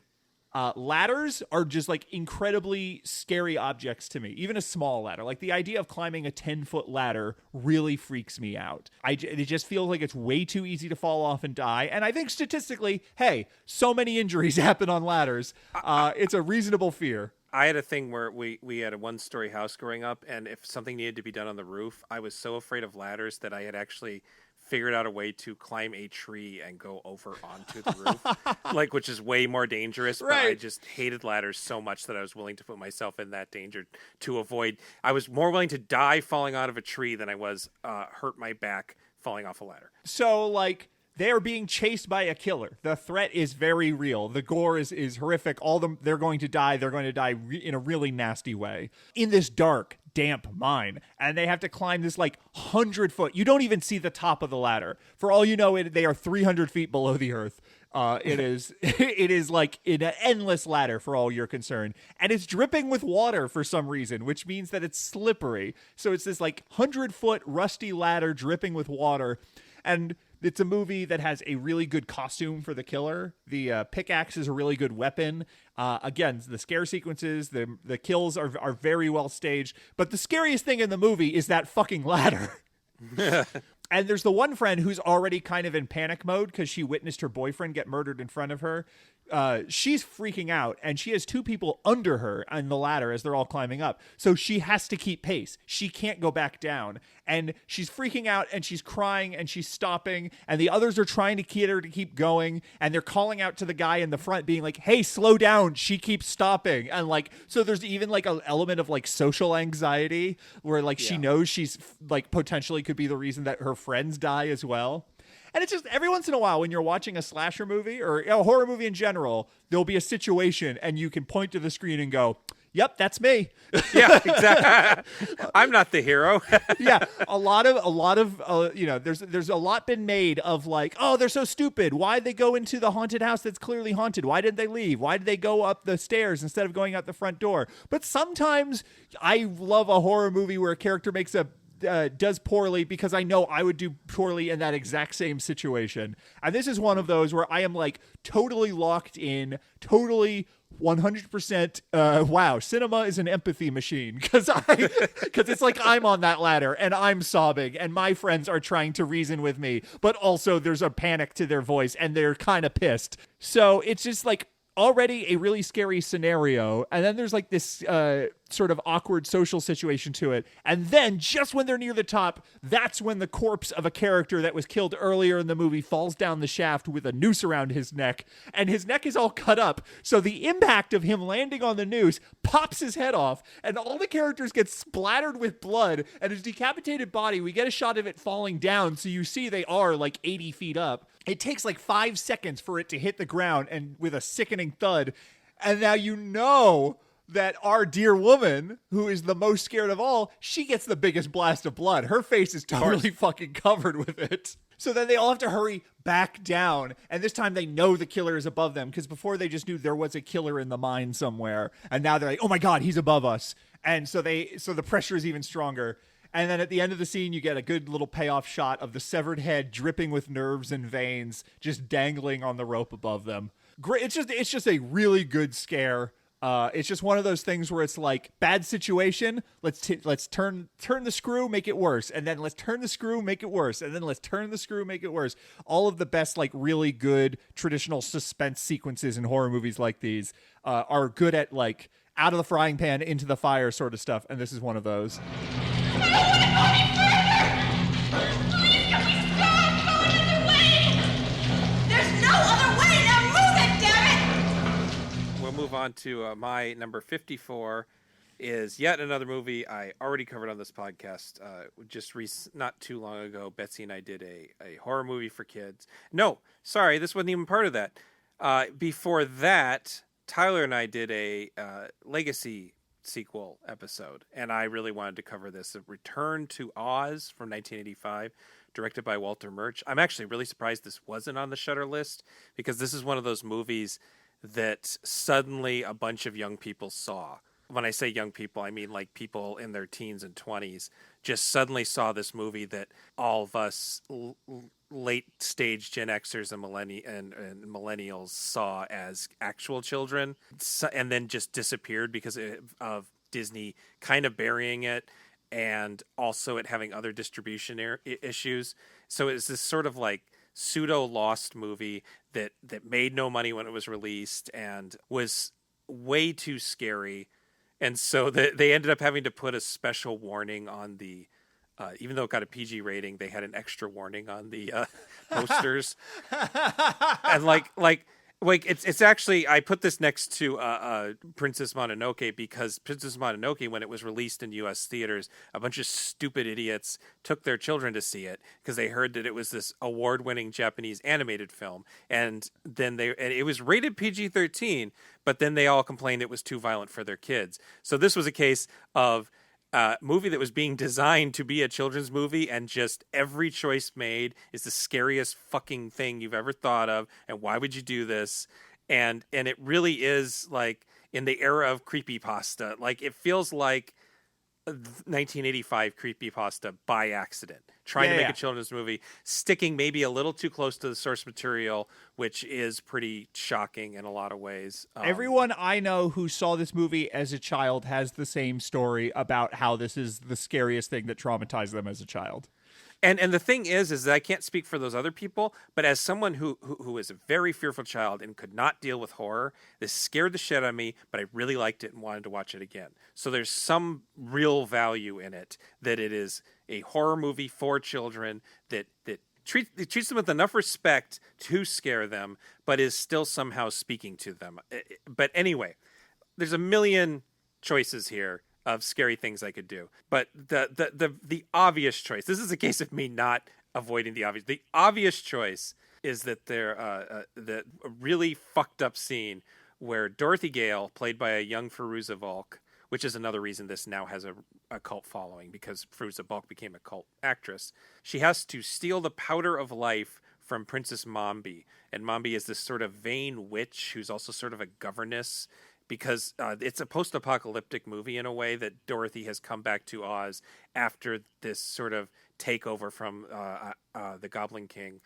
And Mombi has sort of been put in place to take charge of things. And Mombi's thing is that she beheads beautiful women and girls and keeps their heads and then wears them interchangeably, depending on how she feels that day, basically. And she keeps all the heads in this corridor of glass cases with just heads in them, sleeping heads. And so in the scene, Dorothy has to go down the hallway, open up the case where Mombi's real head sleeps, and steal the powder of life. And while she's doing it, Mombi wakes up, starts screaming at her. All the other heads start screaming, and Mombi's body minus head gets up and starts chasing her. And it's sort of campy in a way, I suppose, but it is super intense for a child, and the music is blaring on the soundtrack. And I feel like in a different universe, James Whale lived to be like 1,000,000 years old, and he was handed this movie by Disney, and this is what he made. Like, it feels like if he was alive in 1985, this is the kind of thing he would have made. And again, I'm surprised this didn't make the list. The Bravo Scariest Movie Moments did have the original Wizard of Oz, which I feel like they included because, that movie freaked out people, the flying monkeys. I don't think that the original Wizard of Oz has near the scare power of Return to Oz, or really the original stories for that matter. Yeah, absolutely not. It's so much.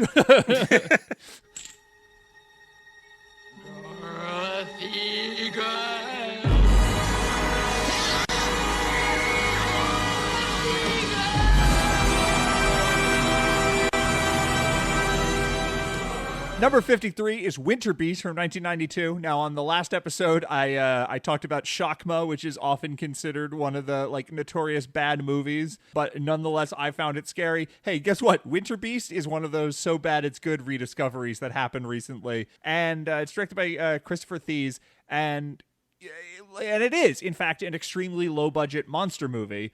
It was shot over the course of 5 years in the 80s in Western Massachusetts, and after all that time, it was only about 70% done, so the producer, who is also a professional stop-motion animator, patched it together with a bunch of weird stop-motion monster scenes.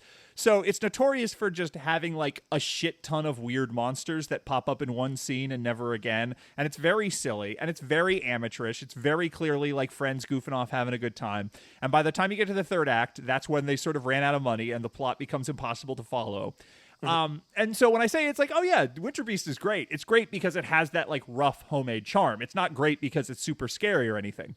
But there's a thing about expectations. And when you have expectations for this is going to be a goofy weirdos, you know, making a strange thing with their friends, like you don't expect anything scary to happen. So when the one scene in this movie that comes out of nowhere is scary, it is absolutely terrifying. And so in this story, there's this owner of a resort lodge that kind of functions like the mayor in Jaws, where there's all these monster murders happening, and the park rangers want to shut down the mountain, but it's a tourist attraction, and he won't let them shut down the mountain. Now, he owns a hotel. He is not the mayor, so he doesn't actually have this power. It's just one of those things. It's like, this movie doesn't make any sense. But this owner, who is definitely the most memorable actor in the movie up to this point, there is a scene where he is alone in the lodge, and he has this sort of creepy ventriloquist dummy kind of grin just plastered onto his face. And he is moving extremely slowly towards a record player, and he just looks kind of deranged, and his eyes look kind of weird, and he just has this giant smile that's totally not moving at all. And he puts on the record player, and it's a children's novelty record called Oh Dear, What Can the Matter Be? And he starts to lip sync it to no one. No one else is in the lodge with him, but he just sort of prances around, lip syncing to this very strange novelty song from, it sounds like, the 40s. And then at this point, the movie is just like, whatever narrative momentum we were trying to achieve, this not only doesn't connect to anything before it or after it, it is just a thing that happens in the middle of this movie, totally unexplained. He's gesturing like a conductor as he's lip syncing to this weird kiddie song. And I just want to add that it's a child's voice singing really adds something to it. It's That's a novelty true. song. It's literally being sung by children, in case that wasn't, or a child, in case that wasn't clear. No, that's very important. Good point. And so like there's the implication that in some way he is regressing to being a little boy or something. And he turns to this very creepy clown mask that's on the wall, and he has this crazy smile on his face. And then suddenly he kind of stops and his face starts to slacken. And the shot, and again, it's a movie that it's mostly shot with like a single key light on studios. It's the lighting is not very strong throughout this, but this one shot looks incredible. Half of his face is in shadow and the other half is lit, and he's looking slightly off camera, and his face just goes completely blank as he stares at this clown mask. And it's like the human that he is pretending to be goes away for a second, revealing the sociopath underneath. And it's just like the whole movie, it's some of the worst acting you've ever seen in your life. And so when you encounter this extremely effective physical performance that happens, it is so shocking and so creepy. And the camera just holds on his dead, blank, lifeless face for like 10 seconds.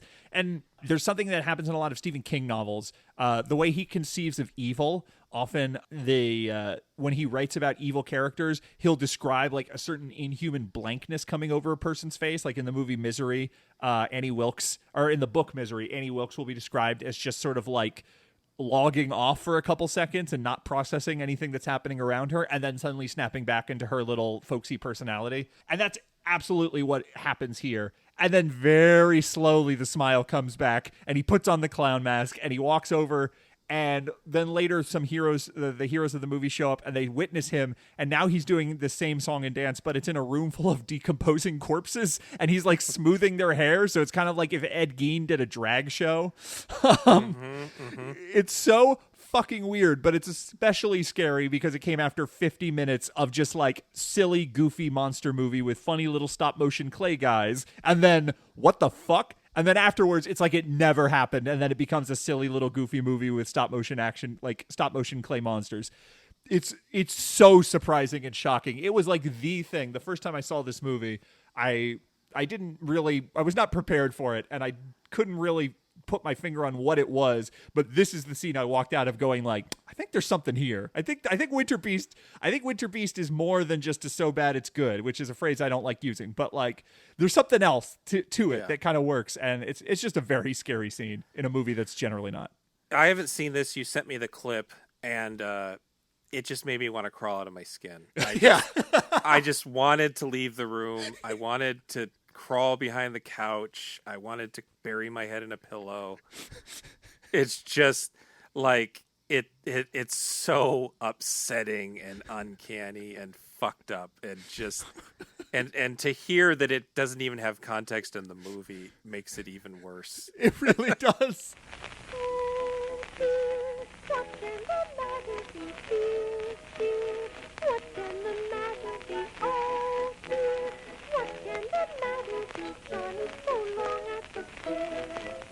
All right, carrying it back to the Gialli well for number 52. And this is another Lucio Fulci movie, and this is the last one I'll do. I could have made a bunch of Lucio Fulci things. They don't usually actually scare me, but I love talking about them. There are certain Fulci movies where it's just an absolute piece of shit movie, but there'll be one scene that makes it all worthwhile, especially in his later career. But this is his earlier career. Don't Torture a Duckling, 1972. He made this in a sort of row with some other Giallo movies, and he stopped making Giallo and became a horror movie director for a while there. But it was his third following Perversion Story, which is AKA One on Top of the Other of Another, which is very poppy, fun. So it has a sort of bummer ending, but is otherwise a very like mod friendly rock and roll movie. And then he followed that up with the very surrealistic Lizard in a Woman's Skin, which was we covered in the 1971 Giallo episode, so I won't go into that one too much. But that one does represent an escalation in violence, because there's this fucked up scene where the protagonist randomly stumbles in a room full of these sort of gutted, trussed up dogs that are some sort of medical experiment, and it's never really explained if she actually saw it. And that's a freaky scene, but otherwise, that movie's still pretty poppy. This is a major escalation, and it's also deeply cynical, depressing, subversive movie that accidentally ties into the themes of City of the Living Dead, but I'll talk about that in a minute. The story here revolves around child murderers in a rural area of Italy. The main suspects include a, quote, loose socialite who is laying low in town to escape her drug charges, a reporter from the big city, played by Tomas Milian, and these are both outsiders, so because they're outsiders, they are suspected as bad people. And then there is a pagan hermit named Marciara, played by Florinda Boltkin, who was the lead of Lizard in a Woman's Skin. And she is the person who this insular, superstitious, small-minded townsfolk have deemed a witch. And the witch confesses to the murders, but it is a misunderstanding, because she thinks she has cursed these boys because she doesn't like them because they're naughty, and she thinks her curses have worked and she killed them. And as soon as the authorities realize that that's what's going on, they release her, and they say, "Oh, you didn't actually kill these children. These children were murdered by hands. You're fine."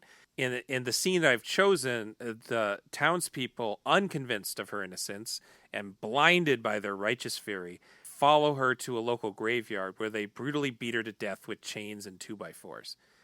And Fulci loves to use gore for fun, but also to drive home a point. And that's where it connects to City of the Living Dead, because sometimes his intentions are entirely muddled, because the head drilling scene in City of the Living Dead was supposed to represent a sort of a cry against misplaced vigilantism gone too far. But it's so over the top, and it's part of such a weird movie that it feels like it's just the effect of hell bleeding into our world. Don't Torture a Duckling makes the same point in a much more coherent manner, because we know the victim is innocent, and we know how much it hurts to be beaten with chains and 2x4s.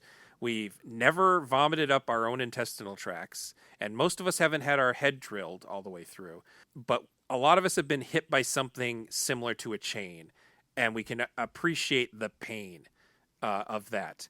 And the scene is also strikingly modern in that the killers play the radio loudly to drown out her screams, but she doesn't actually end up screaming very much. But they crank up the radio, and so we get this sort of diegetic. Is that the right one? Is it diegetic or Yeah. Diegetic? Yeah, we get this diegetic music that even has introductions from a DJ. So the first part of the scene is set to funk music, and I firmly believe that this is what Tarantino was referencing when he used Steeler's Wheel for Reservoir Dogs' ear-cutting scene.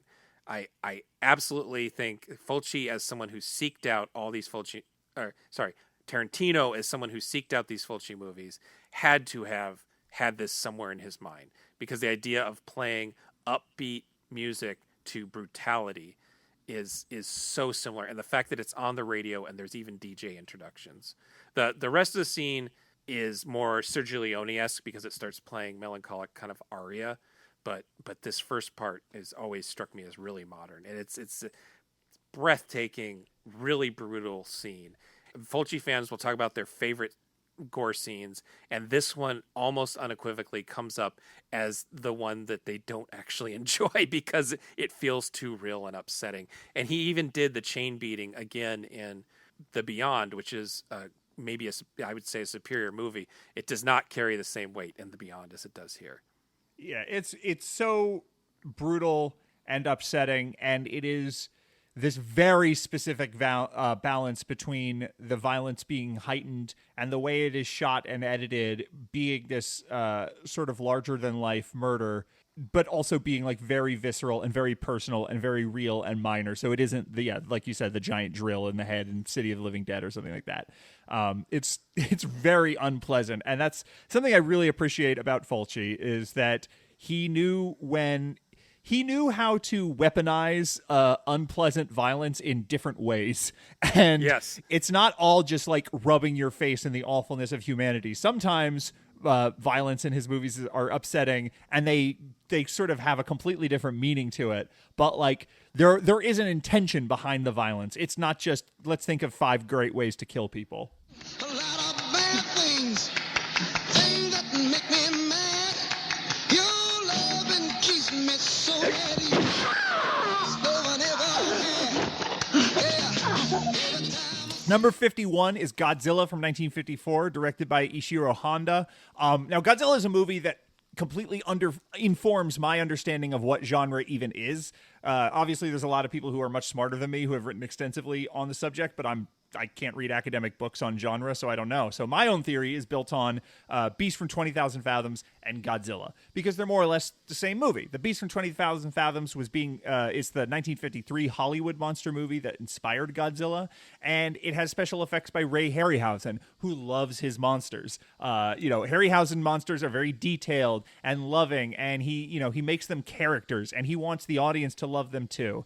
And the monster in The Beast from 20,000 Fathoms is always very well lit. He's very lively, the way he's animated. It's because Harryhausen is a total dinosaur freak, and he sort of wants to celebrate how cool dinosaurs are. So he made a movie, so the movie's about this like dinosaur that escapes and starts running around, but you feel for it the way you might feel for King Kong. It's not horror in that way. It's not really scary. It's dazzling and exciting, but it's not really horror, Beast from 20,000 Fathoms. Godzilla is horror. It's a horror movie because the monster in Godzilla from 1954 is terrifying. Godzilla is not well lit. He's very, he's very indistinct. It's this like inky black figure. It moves very sluggishly and very to the point. Like, it has a malevolent intelligence. There's something about the way Godzilla operates here that is kind of cruel.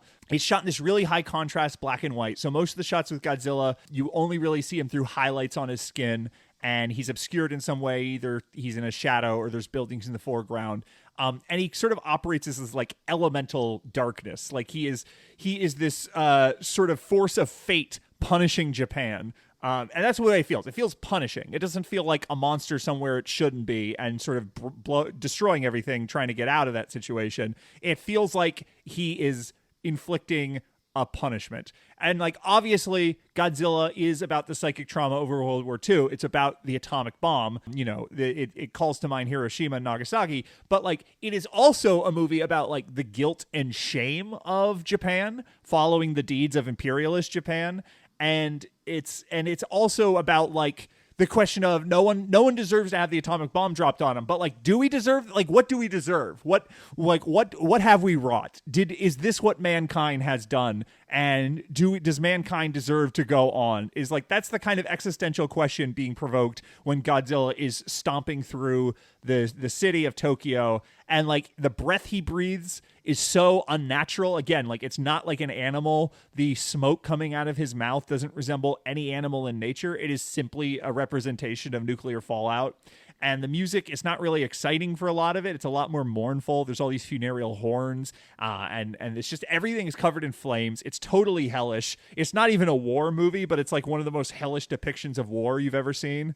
And it's just crazy to me that they made this movie 9 years after the atomic bombs were dropped. Like, the wounds of war were so fresh. And like, this must have been such an intense experience to be a Japanese person and to see this in theaters in 1954. And it must have been so overwhelming. And of course, the whole sequence famously ends with this mother cradling her children in her arms and saying that they're going to be with their father soon, which is like just extremely bleak, sort of like a disaster is happening and we will not survive it. But also there's like implications where it's like, did the father, like, how did the father die? Did the father die in World War II? You know, is there like some sort of sense of cause and effect? They're the age where their father was probably, you know, in the military. And I don't know if there's ever really been a national trauma of the scale of the bombings of Nagasaki and Hiroshima that have ever been explored in like such a brutal and intense way so soon after it happened. And I like, every time I watch this movie, I'm just absolutely amazed that the series went on and it became like, Godzilla is this cuddly hero dinosaur who protects the earth.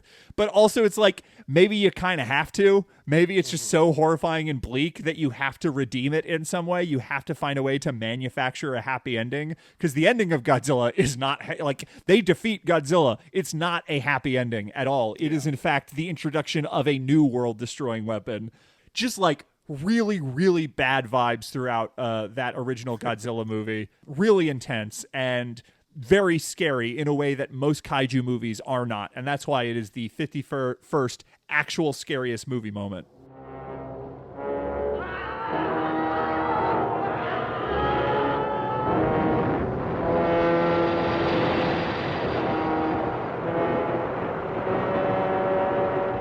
In that vein, the number 50 choice is Shin Godzilla from 2016. And this is directed by Hideki Anno and Shinji Higuchi. So for a long time, Godzilla slowly became a sort of pop culture icon, a good guy. The studio for years struggled with how to make money off that original movie without spending too much money. And they tried all sorts of different things. And so we're left with maybe 4 or 5 Godzilla movies that really feel like horror movies. And then the US reboot happened. I feel like that movie captured some of the horror of it all, while also making Godzilla a good guy instead of a just force of nature. And the Japanese production people sort of went off the popularity of that, and they went to the Hideki Anno, who had just spent a decade plus making and remaking a metatextual apocalyptic giant mech series called Neon Genesis Evangelion, which is not so secretly actually a series about his own mental health. He comes off that, and those are popular but controversial.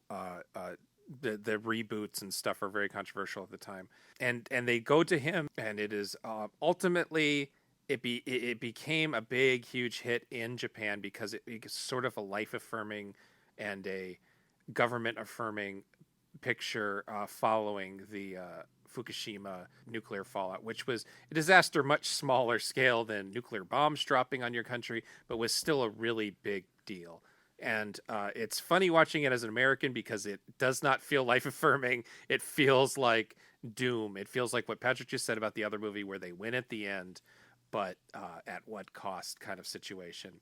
And so instead of a character with personality like he had been played for so many years, Godzilla is once again this sort of unknowable cosmic horror that just appears and evolves and becomes a worse and worse monster as it goes. And meanwhile, the authorities stage endless meetings to decide what to do about it. And it's just tied in bureaucracy and red tape.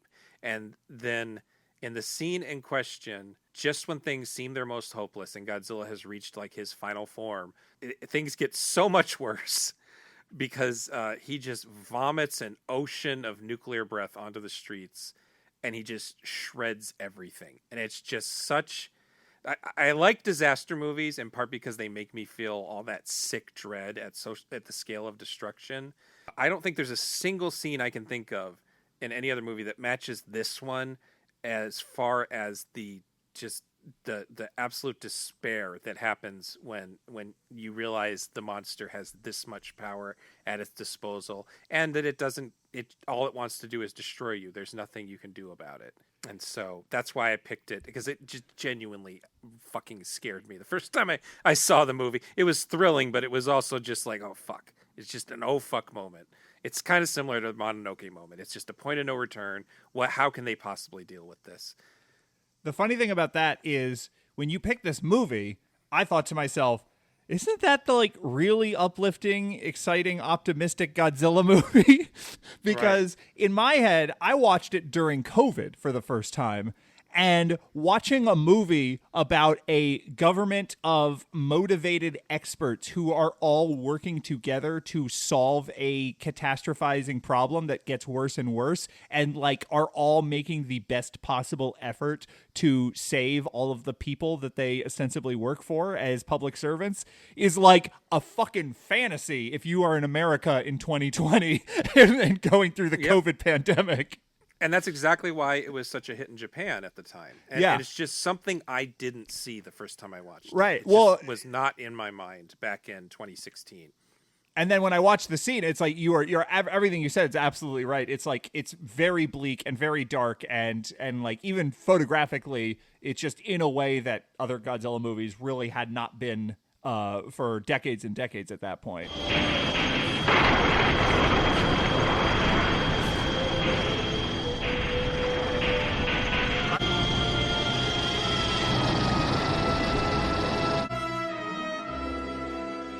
Number 49 is Deep Red from 1975 by Dario Argento. As with The Fifth Court, I refuse to recap the plot. Not important for the scene. This is a movie I almost didn't pick because I assumed it was already chosen by Shudder. I was just like, there's no way they didn't choose Deep Red. And I think what happened is they used a clip from the movie in one of their openings, the way you talked about earlier. And that must be why I thought it was part of the Shudder list. But it is not. It has not been part of the Shudder list or the Bravo list. Nonetheless, it is like one of the most obvious, like, famous giallo films ever, horror movies ever. Like, everyone who watches Suspiria and goes, wow, that was amazing, what do I watch next? Everyone says Deep Red. And so, like, this is almost like it kind of doesn't belong on the list because it's so obvious, but whatever. The scene I'm picking is also very obvious. It's the scene of Professor Giordani's death. You know, he has been helping this investigation of the series of murders. He knows there's murders going on, and as he's in his study, you start hearing that goblin funk music, and you go, oh shit, he's going to get murdered. That's the murder music. And at some point he hears a crunch and of something. I don't even know exactly what that sound is. And then a disembodied voice starts whispering his name, which is one of my favorite giallo tropes, which is just like, where could that voice be coming from? Where in real life it's like, oh, the guy's behind the curtain. but in giallo movies, someone will whisper something and they'll be looking all around them, being like, where could that voice have possibly come from? I guess all murderers are ventriloquists. But you get this like big buildup. The goblin score in Deep Red is a lot less spooky than Suspiria, and it is a lot more like hard rock and funk kind of fun. I think in general, Deep Red is a movie that's kind of like, we're here to have a good time. Let's go hard. And the music kind of reflects that. And so it's a lot of like camera pushing in on his face. He's looking around, doesn't know where the killer is, camera pushing on his face, but this is the killer's music. This is how a Dario Argento murder scene happens. The killer is going to come out when the music comes. And then it stops. And then there's a quiet. And what happened is we're kind of operating on the rule of threes here because we've seen 2 brutal murders so far. So we know the killer is like, oh yeah, they dress in this black coat, hat, black gloves, classic Giallo uniform.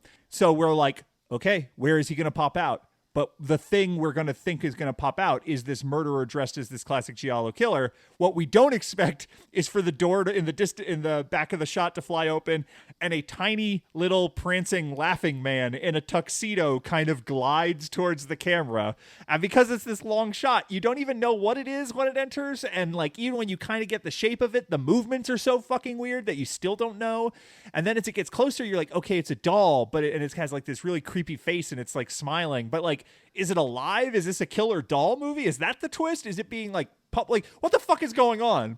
And then Giordani swings the knife at its ceramic head and it cleaves it in half. And you see there's a mechanism operating underneath. So it's like, oh, it's a mechanical doll. That's not an explanation. Where'd the doll come from? Who How made that did he doll? make it come out of the door at that exact moment? Because then the killer, like, as you are like, wait a second, that doesn't explain anything. That's when the killer jumps out from behind the curtain. Totally Bugs Bunny powers, just out of nowhere. And then when you're like, wait a second, he was over there. That's when he starts bashing Giordani's teeth in against the mantle. And I am like terrified of tooth stuff. Dental stuff like really freaks me out. I don't even really like seeing people smile sometimes if their smile is toothy. Like, I just fucking hate teeth. So it's like the most inexplicable jump scare followed by the most brutal and intimate violence you can imagine. The killer smashed Giordani's head back onto the desk and then you see his lips are all cut up and chapped in a like just like absolutely fucking grotesque makeup effect. And then he gets a knife in the neck and that's the end of the scene. But it's like, it's one of those things where it's like everyone knows this movie. Everyone remembers this scene from this movie. It's a classic for a reason. But hey, for some reason, Shudder didn't include it, so I get to include it as my number 49 actual scariest movie moment. The only thing I'll add, other than this is a great movie and I love it, is that there is a fun thing if you rewatch Deep Red, where the murders are all hinted at earlier in the film. So with the tooth thing, the main character is saying, someone asks, "Why do you play piano?" and he says, my psychiatrist would say it's because I'm imagining the keys are his teeth and I'm bashing them in. Oh, I never picked up on that. And then later in the movie, he gets scalded by some sort of coffee machine in a sort of funny scene, which then hints at the fact that the killer is going to scald someone to death with hot water. Right. Fun movie that keeps giving. Never picked up on that. Yeah, it's pretty good.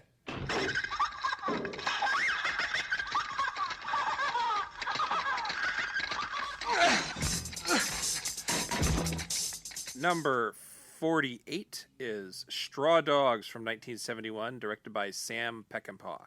And this is almost certainly Peckinpah's most notorious and controversial film, but I also think it's his most complex film.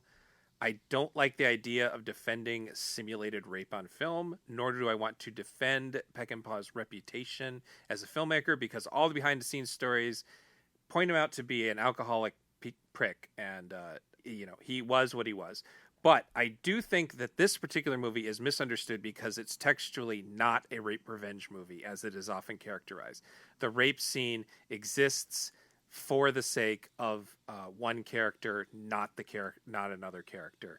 And then I've heard the thing, I don't know if Peckinpah himself said this or if this is just something that came up from critics talking about it, but I agree with the idea that Susan George's character is the protagonist of the story and Dustin Hoffman's character is the antagonist of the story, but that it's purposefully muddled because we're watching the story from Hoffman's point of view, and you have to take yourself out of the situation and think critically about it to realize that he's the problem and he's the antagonist. But the movie doesn't give you a chance to do that. It's a little bit like the Travis Bickle effect. So the scene in question is not the infamous rape sequence, which is really hard to watch. But later, there's a scene that really verifies that Susan George is the protagonist because it's so subjectively shot and edited with her in mind. And in the scene, she is trying to maintain her sense of normalcy. She doesn't want people to know about the rape. She doesn't want to tell Dustin Hoffman about it. She's trying to put it out of her mind. And she's in a very public place. It's like a church social. And there's a lot of hubbub and noise, and she sees the rapist. And she has an anxiety attack, and Peckinpah signifies this in a really simple way with quick edits of the rape. I remember I had major anxiety disorder when I was a teenager the first time I saw this film. And I remember it feeling like this truly authentic representation of what it feels like to have an anxiety attack when you're trapped in this moment where you're having intrusive thoughts, but you're trying to maintain normalcy for all the people around you so that they aren't worried about you or asking you questions and driving you to even worse anxiety attack. And I think other movies since have done more elaborate things like dropping out the soundtrack, messing with the lighting, introducing special effects. But there's something about the simplicity of this particular anxiety attack that has always stuck with me. It's not the most shocking or dreadful thing, but I think it's an insightful example of fear and how it can be represented in a motion picture. I totally agree. And I'm absolutely not in any position to litigate Straw Dogs and if it is or is not misogynist or anything like that. But I will say that, like, I think the thing that Straw Dogs is, wherever you land, is that way because Sam Peckinpah set out to make it that way and achieved it well. Like, every scene plays, I feel, the way he intended it to. And, like, this is one of those scenes where it's just like he absolutely hits the notes that he needs to hit in that moment. And whether or not everything adds up to being a noble goal or an ignoble one. Not going to get into it, but like extremely frightening moment in this movie. And also, spirit of the list here, it's not the moment people think of. People think of the violence, the shocking violence at the end, and they think of the shocking nature of the rape scene, but they don't think of this, but it's very good.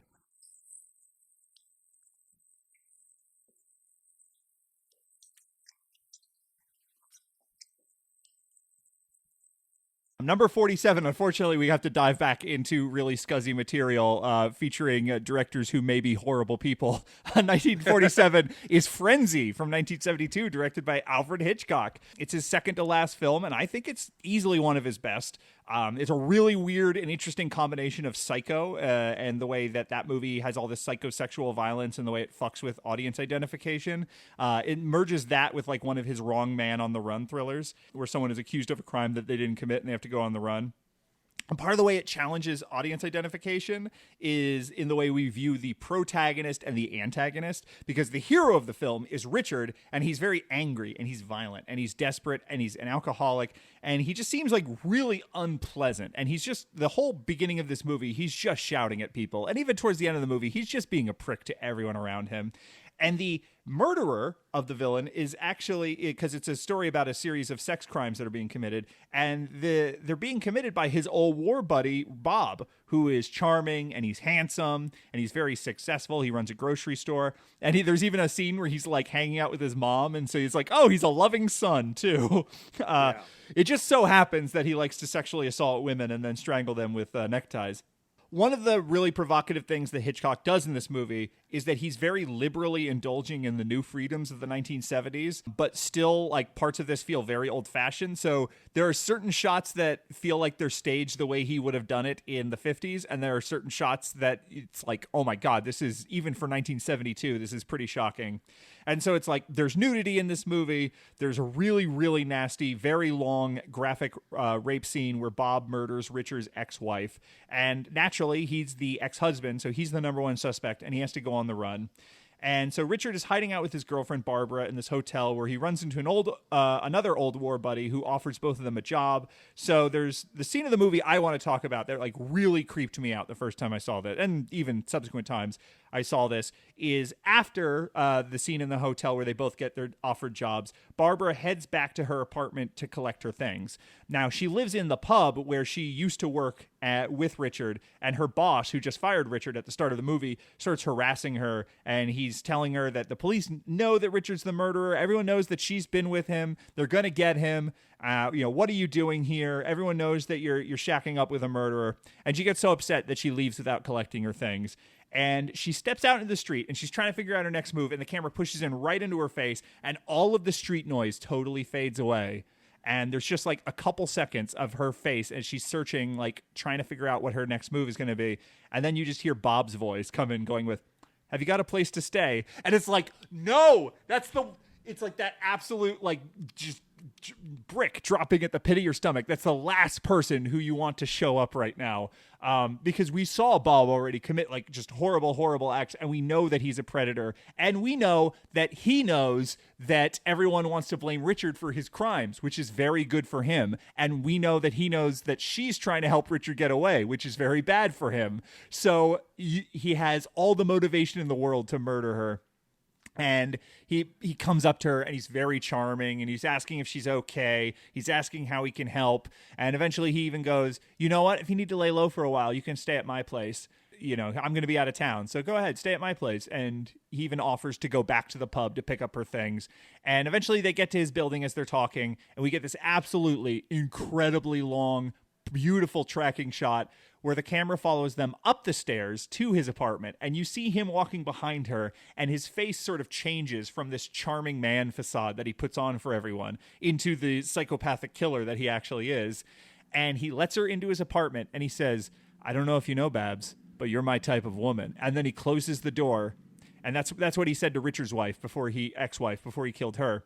So then, all still in the same shot, we're now very silent. The camera backs away very slowly down the stairs and out the door, and it's just total silence. And then eventually the street noise comes back. And it's like you already saw just like one of the most horrible sex murders on film ever, like in the previous scene. So you know what's happening behind that door, but Hitchcock forces us to imagine it. We don't get a scream. We don't get any kind of abstraction. It's just purely in our imagination. And then the street noise returns, and everyone's just walking around as if nothing's happening up there. And there's this like really chilling implication that this could be happening behind any door. You live in a city, look up at the window, you're going to, the worst things you could possibly imagine might be happening behind there. There's all this potential violence anywhere. And that's kind of like the movie itself is making that a larger point, where it's this really misanthropic movie that implies that like, it's kind of a natural state that men want to kill women. They're all predators. And it's like Richard, who's the hero of the movie, is innocent technically, but he's also very much the kind of person you would believe would get drunk and mad and kill his ex-wife. It's just he didn't happen to do it this time. You get all these scenes of the lead homicide detective, and he's just sort of like simmering with resentment because his wife has gotten into French cooking and she's making him these horrible meals. It's like it's very funny, sort of weird comic relief. Stuff that you keep returning to. Earlier in the movie, there's a scene where in a bar where two men are very cavalier in discussing the murders, and one of them makes a really gross rape joke to a woman who's working at the bar. And it's this like very bleak worldview where all men are guilty, even the innocent ones, because deep down, all men want to kill women. And it's like it's such a dark movie, but it's also extremely funny. And it's also like as a thriller about a man on the run who's going to get caught, like it's very taut. And it is Hitchcock at the height of his powers in terms of how he uses the camera and everything. And all of that sort of gets tied back into that one sequence where Barbara, just the wrong twist of fate, runs into the wrong person at the wrong time, and she gets sort of led into the spider's web. Frenzy, fucking great movie. Probably a gross movie expressing gross things. It's a gross man expressing gross things, but like just as an achievement, it's incredible movie. I don't know if you did this on purpose, but it kind of ties back into Deep Red, because the inciting event in Deep Red is that the protagonist happens to look up at a window as a murder is happening. Oh, I did not do that on purpose. No, in that's a high-rise apartment. Yeah, that's funny. I don't know if you know it, Babs, but you're my type of woman. All right, so we're going to end things here, not forever, but just for now, with my number 46, which is a pretty obvious choice for me, is Drag Me to Hell, directed by Sam Raimi from 2009. I'll be 100% honest and say that Drag Me to Hell never really scared me, if you know what I mean. It's more that it's such a perfectly honed spookablast, which is his term, machine, that I just feel exhilarated when I watch it. And the climax is my favorite bit of payoff in maybe any horror movie. at least modern, and of this type. So Raimi does this wonderful job of setting up events and he puts us and Alison Lohman's character through the ringer emotionally and physically all throughout the film. And even though the literal title of the film tells us what is going to happen, we firmly believe that she has found an effective loophole to avoid being dragged to hell by regifting a button that holds the curse that she's been cursed with, I guess. She regifts it to the body of the woman who cursed her in the first place. And it's this big, exciting scene, and it feels really triumphant. But then in what we think is just the end of the movie, her fiance casually reveals that he has the button, which when I first saw this movie, I thought it meant, oh my God, he's going to die. But that she accidentally shoved a collectible coin of his into the corpse's mouth. And in her shock, she tumbles onto the tracks, and they're at Union Station. And this sort of implies, oh, she's going to be killed by an oncoming train. But once again, Sam Raimi has tricked us into looking the wrong way and checking out his left hand. Well, with his right hand, he literally drags the protagonist to hell, just as the title promised. And it's genuinely one of the greatest horror movies ever made. And there's a lot to read into its subtext. And for instance, she is initially cursed because she opts to foreclose on this elderly Romani woman's house. And it's purely to further her own career. So she ruins someone's life because it's going to make her a better capitalist, basically. And it's important to realize this was released the year after the 2008 real estate crash. Yep. But on a purely technical level, Raimi is playing with us so well that he can name the movie what's going to happen at the end. And we continuously think that the protagonist has gotten out of her responsibility and the promise of the title. I think one of the defining factors for Drag Me to Hell to me is that so many horror filmmakers really fail in their attempts to integrate CGI into horror. It often is just like, oh, well, no, now I'm out of the movie. That's not really happening. That's not scary because that's just a bunch of pixels.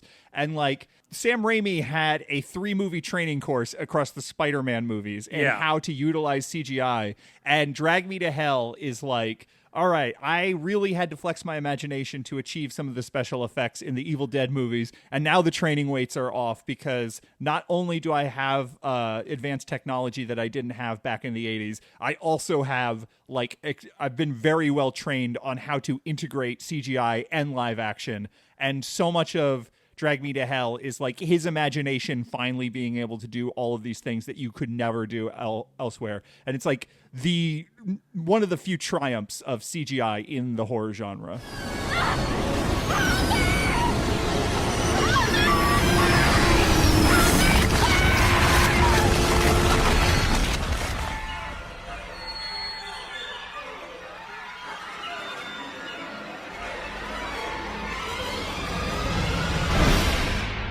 So that brings us to the end of part 2.